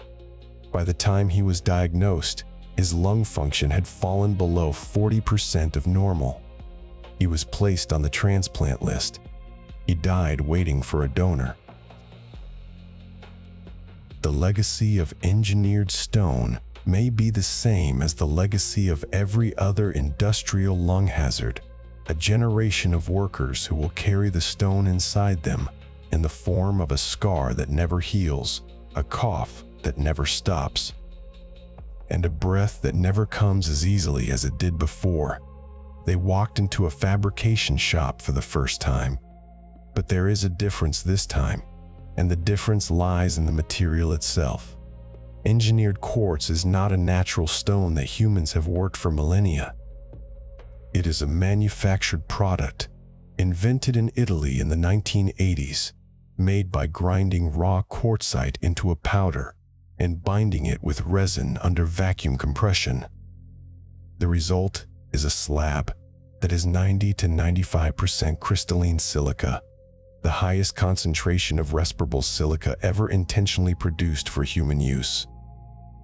The Bretonstone process created a countertop that is non-porous, uniform, stain-resistant, heat-resistant, and acid-resistant. It is, by every measure of kitchen design, a perfect surface. And that perfect surface, when cut and polished, releases a dust that is more biologically reactive than any natural silica particle in the geological record. The paradox of engineered stone is that it is meant to be permanent. A quartz countertop installed in a kitchen today will last longer than the people who live in that house. It will outlast the cabinets, the appliances, the roof, and probably the house itself. It is designed to be impervious to the wear of daily life, to coffee stains, wine spills, knife scratches, and the hot bottom of a cast iron pan. It is, in the language of the showroom, a lifetime surface. And yet the dust it leaves behind in human lungs has a permanence of its own, a geological time inside a biological body that ends, eventually, in a silence that no machine can fill. The worker who shaped that slab will die decades earlier than he should, and his lungs will be full of the same material that now gleams under recessed lighting in a kitchen he could never afford. The archive room is silent, but the silence is not empty. It is the silence of 100,000 glass slides, each one holding a thin section of lung tissue from a different worker, a different decade, a different country, and under the microscope, the same crystalline particles, the same dense scar, the same story. The Greek historian Diodorus Siculus wrote about it in 60 BCE. The British pathologist Edward King described it in the 1940s. The congressional investigators in 1935 documented it at Hawk's Nest. The California Department of Public Health documented it again in 2019. The Australian Union officials documented it in 2023. The pathologists at the National Institutes of Health are documenting it right now on a Tuesday morning as they read slides from a fabrication shop in Dallas where 6 workers have been diagnosed with accelerated silicosis in the past 18 months. The stone has not stopped. The scar has not stopped. The archive has not closed. The last image of the deep archive is not a warning or a call to action. It is a question. When future historians study our time, what will they say about a civilization that could build a surface of perfect beauty, but could not build a world in which the man who created that beauty could survive to see his own children's kitchen? They will have the evidence. They will have the glass slides, the X-ray films, the regulatory impact analyses, the Industry Trade Association press releases, the occupational health studies, the inspection records showing that more than 80% of fabrication shops exceeded the permissible exposure limit, and the median concentration was 10 times the legal maximum. They will have the court filings from the families who sued for compensation, and the actuarial reports that calculated the discounted value of a dead worker's remaining earning potential. They will have the marketing brochures for engineered quartz, with their photographs of airy kitchens and their captions about timeless elegance. And they will have this archive, this room, this drawer, this slide, this moment in which a pathologist turns the fine focus knob and brings into view a silica crystal that is 3 microns across, sharp-edged, translucent, and perfectly, lethally permanent. The stone we install in our homes is meant to outlast us. It does. But the stone that enters the lungs of the men who make those homes possible does not leave. It accumulates, particle by invisible particle, until the body becomes its own monument. The carver becomes the carved. The fabricator becomes the fabricated. The archive room holds all the evidence anyone would need to see that this is not a new tragedy, but the same tragedy repeated so often that it has become invisible to the people who benefit from the beauty it produces. The question that future historians will ask is not about the stone, it is about us. It is about why, with 4,000 years of warning, we chose to build our kitchens on the lungs of men who never saw the inside of the showrooms that sold their work. And the answer, if there is one, may be as silent and as permanent as the scar tissue that fills the slides in this room. A scar that never heals, a cough that never stops, a breath that never comes as easily as it did before. The dust first rose into the air and settled, cool and fine, into the deepest chambers of a living human body. The truth that became visible below the surface of this investigation is that the stone does not discriminate between the kitchen and the lung. The same slab that reflects a family's morning light, that resists every stain and scratch, enters the body of the man who cut it as a cloud of particles so fine they bypass every defense. And once inside, they never leave. They accumulate until the tissue becomes more mineral than organ, and the carver becomes the carved. What the evidence changed is the understanding that this is not a new tragedy. It is an ancient one, refined and concentrated, delivered to a new generation of workers in a material that was never meant to be safe, only beautiful. The paradox that remains is that a surface designed to outlast the house will also outlast the man who shaped it. The cost that could no longer be hidden is the cost of a disconnected waterline, a dry cutting station, a cone of white powder on a concrete floor that no one swept until after the shift ended. The cost of a lung floating in formalin, explained from a chest that belonged to a 37-year-old who was told the dust was harmless. Down there, in the archive of glass slides and occupational histories, the pattern is monotonous across 4,000 years. The hazard discovered, the denial repeated, the delay measured in decades, and then the next industry, the next vulnerable workforce, the next beautiful surface. The implication is not about malice, but about the silence of institutions that weigh a worker's breath against a product's margin and find the breath easier to sacrifice. Some substances are safest when they remain evidence, not experience. The descent was necessary to see that clearly. Now the pressure eases from the hull. The darkness thins above. The cold water gives way to air, and the hatch opens to a world where the stone will still be cut tomorrow, but the archive holds what we recovered. If this kind of quiet descent into the shadows of progress is what you came for, you can subscribe to the Deep Archive. The file closes. The breath we carry back is not the same as the one we brought.